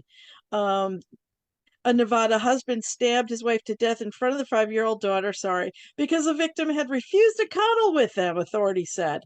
Moses Sanchez, 53, allegedly told investigators that he harbored suspicions that Veronica Cortez Rosales, 43, was having an affair, and yet he admitted he had no evidence to prove this, according to the Las Vegas Metropolitan Police Department statement and probable cause affidavit. He explained that they agreed that they would not have sex and would live together and remain friends for the kids, officers wrote. He further admitted that if Veronica had responded to his affection in bed, he would not have killed her. Sanchez allegedly told cops that he and Cortez Rosales had been married since 1999, and he claimed that she started acting differently 3 or 4 months before, and that he believed that she was having an affair with a coworker at McDonald's. Not McDonald's. Love at the fry machine. Moses could not articulate why you want my Big Mac? Yes. Let me give you a fry with that shake, girl. My shake brings flies to the yard. Oh, wait. Oh. Moses could not articulate why he believed she was having an affair, other than she was acting differently and she was not affectionate with him anymore. Maybe she's sick of your dumb ass, police wrote. He further explained that she... Police wrote, maybe she's sick of your dumb ass? No, he did not. I put that in. He further explained... Pretty loose police department. I know, really. They have to edit these reports. They're official business. He further explained that she would be texting on her phone late at night, and he knew that she was not communicating with her family. Moses said he took her phone by force in the past, and she became very nervous, but he denied ever going through with it. Going through with what? I'm not sure. Sorry. I have to skip this thing. Sanchez allegedly admitted spying on his wife and her coworker, but he found no proof of the affair. On Friday, he borrowed a friend's car to watch Veronica's car so no one would recognize his vehicle. But when Veronica left her work shift, she went to her car, sat there for about 5 minutes, and drove off. Sanchez allegedly said that at some point that evening, he made up a story about his car breaking down, and when he asked her to pick him up, she did not believe him and instead refused. They argued about it. Before he got into bed, he retrieved a hunting knife, which he kept in a drawer next to the bed. Then he put it in a trunk on the side of his bed, he allegedly told them, and according to documents, Sanchez described that his wife was between him and their daughter, with the daughter closest to the drawer. He got into bed while Cortez Rosales had her back to him. Sanchez allegedly said he tried to hug her, but she pushed him away. He attempted a second time. She refused him again. So Moses lost it, and he grabbed the knife from the trunk and he stabbed his wife in the back. Moses said she tried to scream, but he didn't let her. I don't know how that happened. He said he told her to shut the F up because she would wake the kids. One's right next to you. Getting on his knees, he stabbed her again, this time in the front, he said. Moses saw Veronica's blood was spreading onto his daughter, so he picked her up and he covered Veronica's body with a blanket. He changed his daughter into different pajamas and put her back to bed to sleep in her own bed, which was also inside the bedroom. He allegedly said he washed the knife in his hands before placing the knife back on a pillow in the bedroom, and he called a friend and he told him, I effed up.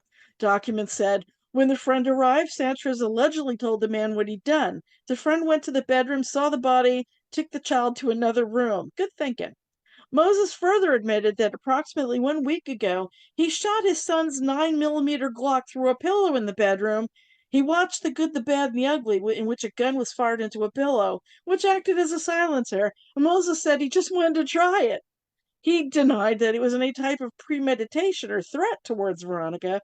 Sanchez, however, allegedly admitted that the attempted cuddling and the fabricated story of the broke down car were simply tests. So, this is a huge love fail. First of all, Veronica's screwing around with the fry cook at McDonald's, which is always a bad idea. Secondly, she was trying to play it off like she's talking to family in the middle of the night texting. No, nobody does that. They're always talking to their secret lover. Number three, this guy, he had his ideas about what was going on. He had absolutely no proof, but he decided to keep a hunting knife by the bed just in case she wouldn't cuddle. And then she did not cuddle. So this is a big old love fail. Joe, I would submit to you that Pip would have been better served submitting this story for the Father's Day Worst Dads. The stabbing the mom with the daughter in the bed, I feel is much more for Worst Dads than it is for this. I feel like Pip chose the wrong show. You can also choose the right show. And I thought, you know what? I thought murder wasn't allowed. No, that's allowed. No, we just don't murder kids. Oh, no, he's right for the Father's Day. Joe is right for the... No, you can murder somebody else. You can't kill the kids. Yeah, you can't kill kids, but you can... go ahead and kill your spouse. Yeah, oh, sure. 18 and over to die, Joe. All right. Rules are rules. Rules are rules. Men have died. And in this story, so have women. 18 years and older. Sure. 18 and life, but life ends now. All right. Women died in this story. Yes. A Massachusetts mother allegedly poisoned her husband's soup at the urging of, wait for it, an online user claiming to be soap opera star Thurston K in a sinister catfishing scam. You need to know the show. Roxanne Doucette was charged with attempted murder after she was turned in by her own daughter, who found messages from Kay instructing the 64-year-old to off her husband so they could be together.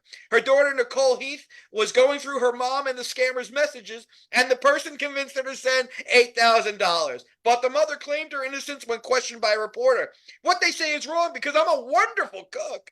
My son's going to culinary school. I learned from the best, my mom, Doucette told the local station, and I did not try to poison my husband.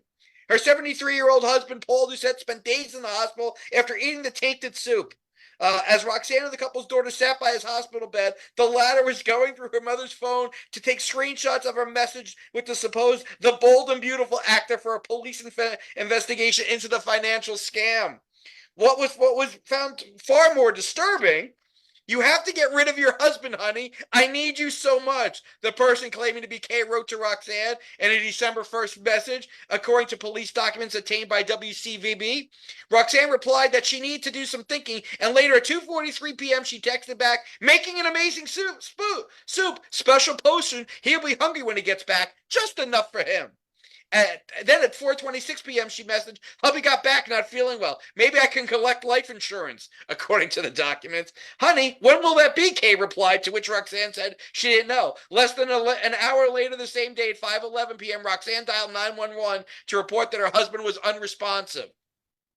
He was rushed to Neshoba Valley Medical Center, where his daughter remained at his side. When he regained consciousness, Heath asked her father what he remembered before he got ill. Paul stated that Roxanne made him soup, but it wasn't very good. He stated that it tasted bitter, according to a police report. He then contacted the police on December 3rd, and he took her mother to police station to speak to the investigators. The mom admitted to texting who she believed was the soap star, but she didn't hurt her husband. Pip, how much more time do I have? Oh, we're over. Oh, all right. Well, I'll continue this when we get back. Okay. I thought you were giving me 1 minute. I didn't know you were wrapping up. I was You didn't look up. She did. You weren't. You were looking down. You didn't. Well, see I'm it. reading. You got to let me know. I understand that, but what you know? I saw her finger, but it was looking like this. no, I was waving my whole hand. You got to let me know. How long was it? It was what 9:34 or something? All right. I can shorten that. Yeah. All right. Let's get back to it. All right. So this next segment will be 10 minutes, and we'll continue with this here. Joe, Okay. do you have plugs for the end of this? Yeah, one. Yeah. Is this the last segment? No. Yeah. No. This is 10 minutes. This is the third segment. And then there's a fourth. Yes. Right. No, you're right. She's wrong. I didn't wrong. say that. You said yes, this is the last segment. No. Didn't she just say yes? You said it was 10 minutes and I said yes. No, he said whatever. Don't throw me under the bus. You're under the bus. Here we go. Are you ready? 10 minutes. Okay. This is Davin's day.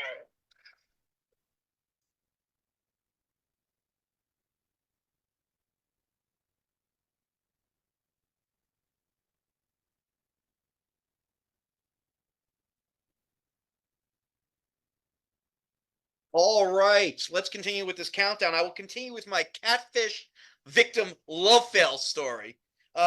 Thurston was saying that they loved me and they wanted me to leave my husband, but I had no intentions of leaving my husband. I love my husband very much. Things soured at the precinct when cops tried to take away her phone and iPad as part of their investigation. When officers attempted to take her into custody for interfering with the investigation, she allegedly kicked a cop in the crotch.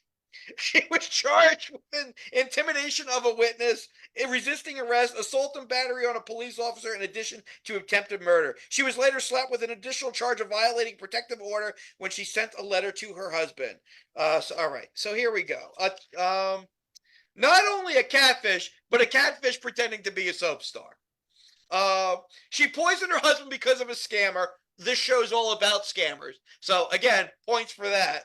Assaulted the police, kicked the cop in the crotch, so he most likely will have experience a near-term love fail.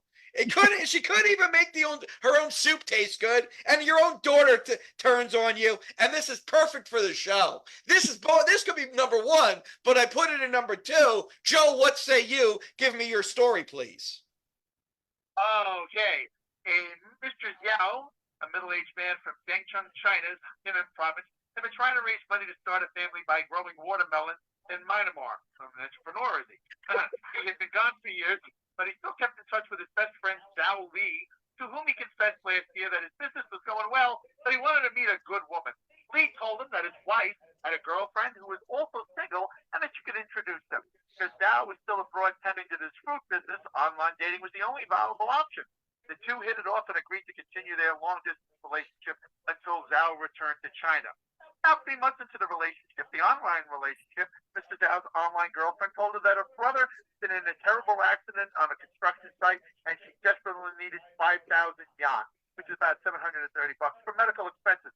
Thinking it wasn't too much money, Zhao agreed to send it to her, but only a few weeks later, she again asked for money, claiming that her father was sick. He ended up sending her over 80,000 yuan, which was 11 grand, over the course of a year. Earlier this year, Zhao told his friend Xing Li how well the relationship was going and how he decided to return to China to meet his girlfriend and hopefully marry her. Li didn't have any negative things to say. Only this month he called his friend and told him that his girlfriend may not exist and he might have been dating his wife all the time. Wait. Oh. Wait. Dating whose wife? His friend's His wife? friend's wife? Yeah, the friend's wife. Oh. So instead it was the girlfriend, it turned out it was the wife. Oh. You see, you've been cheated. And you over the phone, getting that his wife had left him without a word after we discovered evidence of her impersonation on her TikTok account. At first, the guy was dumbfounded by the revelation, but when he tried contacting his online girlfriend, she didn't even bother replying, which suggested that Valentine had been right. He considered alerting the authorities, but his best friend begged him not to do it, promising that he would return all the money in installments. He let his friend try to resolve the matter, but Lee failed to return the entire sum. His wife allegedly stole it from him, so he went to the authorities. So that is a love tale of both ends. Well, I think Point for scamming. yes, Yeah. obviously. Well, I think first we have to eliminate Pips because What? I had because doubt. we're dealing with two catfish here, and this is the show. So I think we have to Don't be a paper now, Pip. I I would strongly encourage you to keep that story for Father's Day because that show might do quite well there. That would be my advice to you. I Yeah. know it was ugly, but I concede because of the excellent scamming possibilities of your two stories. Yes. So I mean, Pip's ultimately going to have to decide. I mean, I still contend you got a celebrity scammer. I mean, not a real celebrity, but you thought a soap star is telling you to kill your husband for a measly $8,000. You're not making that on Bold and the Beautiful? I got to off my husband? Really? Do I? But this is ultimately going to be Pip's to sort out here. I like my story because basically they get set up with somebody that was a girlfriend. The girlfriend who he fell in love with told him that he needs money for father. He needs money for an accident on a construction site. And his father was sick, laid out over 11 grand on this. And it turns out that not only was she scamming him, she was scamming the husband. And the husband was on the line for the money. The guy never paid it. So not only do you have a scamming story that fits in with the genre that we do, you also have two. That's those in Spanish, two. Or young in Chinese, you have two people that got broken hearted. Well, I can make the same argument that there's a love fell between the daughter who turned state's evidence on her mom. I mean, there's a love fell there too, my friend. I mean, that's but this is more of a romantic relationship. It's all about love, my friend. All about love. I understand, but it's a romantic relationship. That is the difference, my friend. Where two people in a romantic relationship have been scammed. What's the name of the show, Davin? What do we do? Scammers. What is this? Love sales, scammer, bingo. I win. All right, Pip. What do you say? What do you say, Pip? I gotta give it to Joe. All This right. is an excellent love fail. Two ways and scammers. It's full of all the good stuff. Yep. All right. That's fine. I'm fine with that. All right. So Joe's on the board for number 2. Good story, Joe. Yeah. Who goes first? Who went first on that last one? I did. All right. So Joe goes first here. Oh, okay.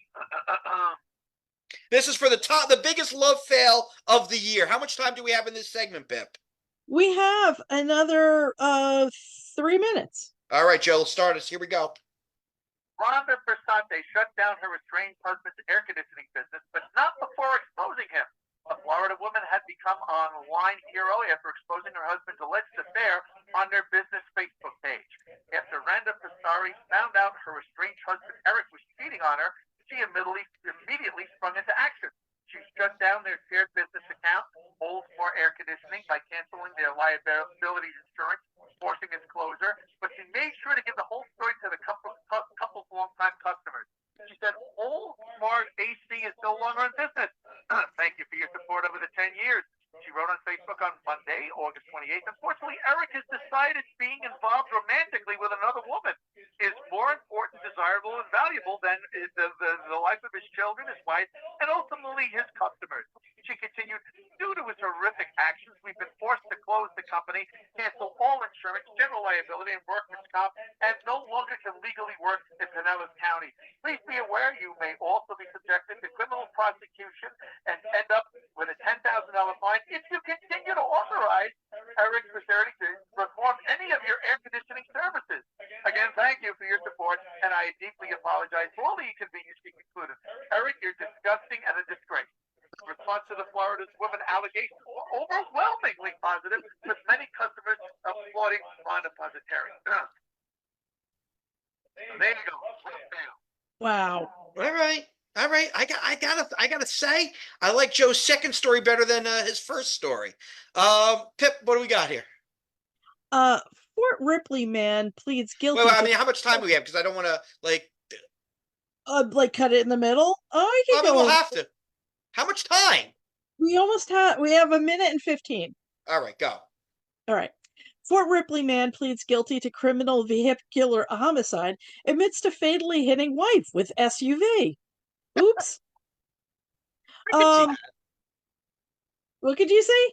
I can see doing that. A man charged with fatally hitting his wife with an SUV and letting her die on the roadside last year in Crow Wing County pleaded guilty to criminal vehicular homicide on Wednesday, the court records show. Tony James McClellan, 47, pleaded guilty to criminal vehicular homicide as part of a plea deal that saw other charges dropped, including second degree and first degree manslaughter. His wife, 49-year-old Angela Marie McClellan, was found dead along a frontage road on the west side of Highway 371 in Fort Ripley Township, about 15 miles south of Brainerd, wherever that is, on the morning of June 25th. Sorry, gotta scroll. While officers were still identifying her, court documents state that Angela McClellan's daughter called authorities to report her missing. Officers learned that she and her husband, Tony, had been at a birthday party in the area the night before. Officers went to the home that hosted the party and talked with several people who confirmed that the McClellans had been at the party and left together between 1 a.m. and 2 a.m. on June 25th. Pip, And is that time for this segment? Should we continue this on that'll the have other to be end? our cliffhanger. Yeah. Okay. All right. We'll get the rest of that on the last segment of the show. All right. So this last segment is 10 minutes and 50 seconds. Yep.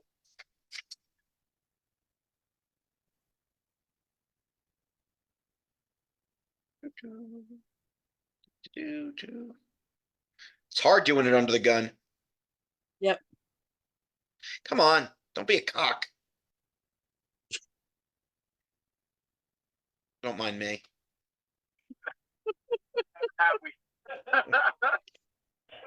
Don't mind me. I'm just yelling at myself. It's just business as usual. Yes. And the stuff that's not working. All right. Oops. Come on. Here we go. All right. You ready, Pip? Yep. All right. Here we go. No, 9. There we go. It's Davin said. It's Davin said.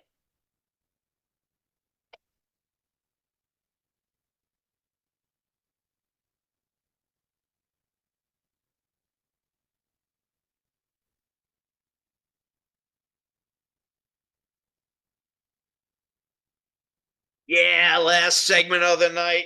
Love fails countdown. I got the third biggest love fail of the year. Joe's got the second biggest love fail. Pip is in the middle of her contender for the first biggest love fail. Yes. So, this is a story about a man who ran over his wife with the SUV. So, they had been at a birthday party, middle of the night. They added that they'd both been drinking alcoholic beverages. Oh my. But Angela looked intoxicated and Tony didn't, so Tony was driving when they left. Investigators said they went to Tony McClellan's home and gave the same timeline as others at the party, according to a criminal complaint. However, he added that Angela had thrown a hissy fit and they got into an argument, so he dropped her off along Matt Road and left her there while he went home and went to bed. He claimed he didn't realize that she didn't make it home until he woke up the next morning. But when investigators got a search warrant and searched the McClellan's Ford Explorer, the complaint said that there was blood and tissue in several areas and a single hair. And DNA testing confirmed that it was Angela's hair.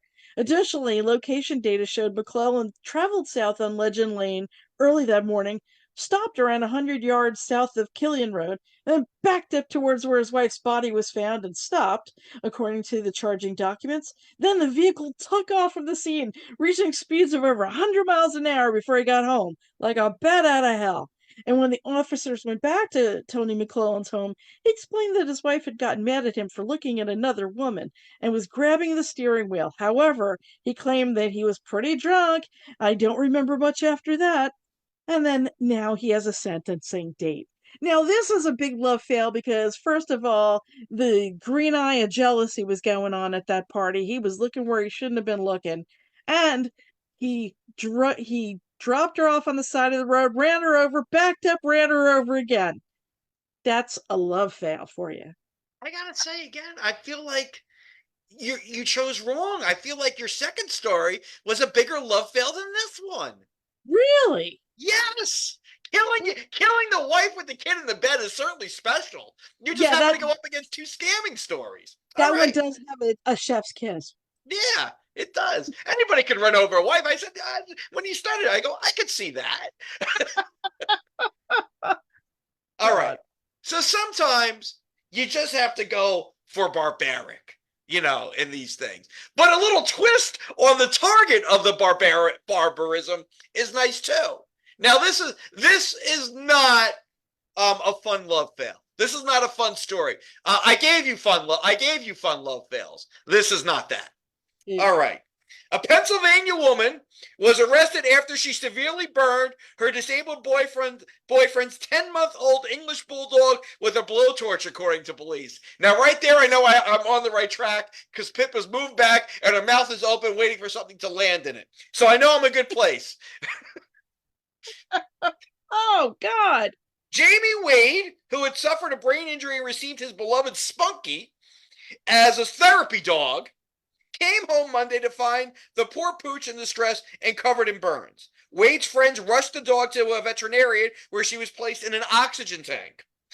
His live-in girlfriend, Brianne Veneri, 23, was arrested by Pennsylvania State Police on Thursday and charged with felony animal cruelty after she allegedly tortured the poor dog by burning the pup across her body, including her genital area, inside her ears, inside her mouth, and stomach. There are cigarette burns all over the body. There are cigarette burns in her mouth, in her ears. Wade had previously reported to police that Veneri abused the puppy. Wade's friends have launched a GoFundMe to help cover Spunky's medical costs after they were given a bill totaling $9,000.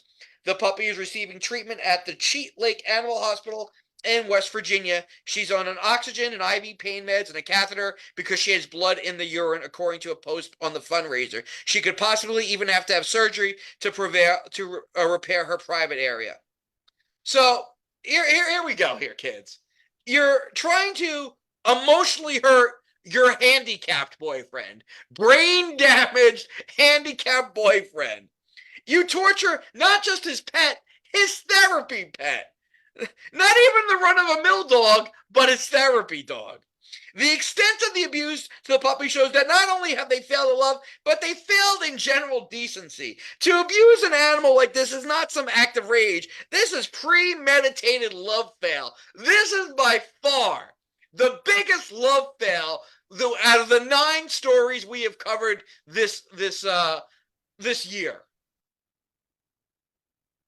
First of all, the ASPCA is never going to get ad time on our show. Why? What? We're not supporting it. We're reporting it. But oh my God. Oh my God. It's terrible. You burnt the dog. Repeatedly.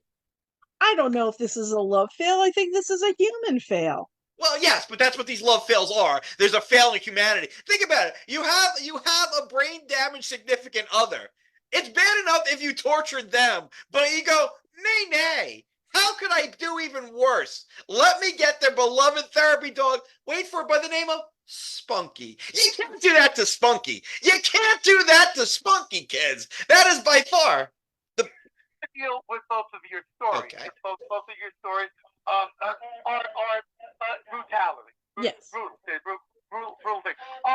Do you think about brutality? It's an act of immediate hate and violence. No. Mine was not an act of immediate hate and violence. To do this was premeditated, but go on. Oh, premeditated, but the way they did it. Now, with that being said, Premeditated. let's go to show prep. We picked the biggest love fails of the year. We picked 3, which we have. Remember, creativity is always a plus.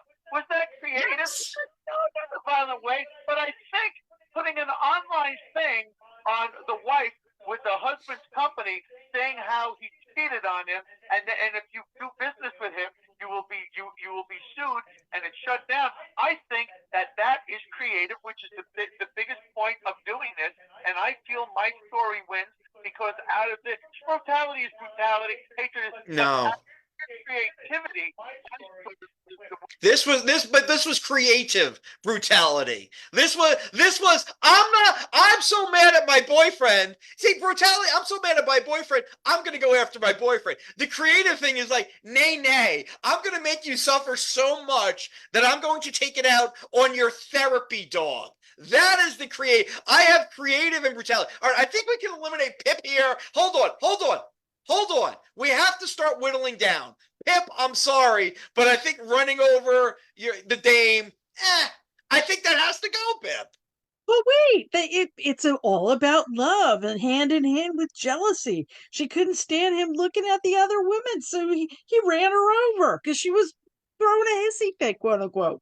Yeah, I don't know, Pip. I feel like that's run of the mill. Joe, am I wrong here? Should Pip still be in this? I think for the simple fact that it was an act of brutality, but it wasn't in a way that was creative. I think maybe we can whittle that down. Now, in your case, you said, "Well, it's creative." All right, you hurt an animal, the animal, and it was horrible what happened, and it affected one person, and that's what. But what this woman did was let the whole neighborhood know, the whole community know that he cheated, that the business being shut down because he is a cheat was rotten to the kids and awful. And if you try to use him, you're going to be sued. With that, it is more creative than a single sense of what you're Nay. looking. No. Single point against a point that is affected over Nay. and the community. I see your point, and I rebut your point. You think anybody's going to hire this woman for anything? You think this woman is going to be able to do anything in her life now? No. She's famous for all the wrong reasons. She took it out on a 10-month-old puppy. But that's the puppy. It's a horrible thing, but it's spread out. My story is more creative, and it's spread out. No animals got hurt. No animals got hurt. Yeah, all right, but it's more creative, and it was spread out in a more effective way than yours. More effective? We got a dog on life support. I understand. I don't think you do. You've got a guy that lost his livelihood and also was humiliated in front of a whole community. I have a brain damaged man without his therapy dog. Brain damage. You can relate to that. Where is your sympathy? I understand. I don't think you do. But it's also more intense in mine. My story is the better story, more creative. All right, Pip. All right. We got it. We both made our case. Pip has to weigh in. Wow, this is really a tough one. Really a tough one. I really don't like the animal hurt. I don't like Hurdy Spunky. However, and I do love that not only does she screw over her husband, but his whole business, because nobody can hire her without getting in trouble and getting fined. I mean, that's really good. That's really good. This is a tough one. This is a real tough one. I don't want to vote towards just the brutality of the dog getting hurt. I mean, that really is hitting him where he lives, but oh God, the doggy. I gotta go with Joe's. Oh, this is a travesty. I gotta go with Joe's because he's embarrassed. It got spread all over the place, and she ruined his business by taking away the insurance. Was brilliant and so brutal. All right, that's a travesty. Read the winners. We got to get out of here. Let's go. Quickly. All right, number 3, Davin got it. Number 2, that was Joe, and number 1, Joe. Joe wins this one. Congratulations, Joe. It's a travesty of justice. All right, Joe, where are you going to be?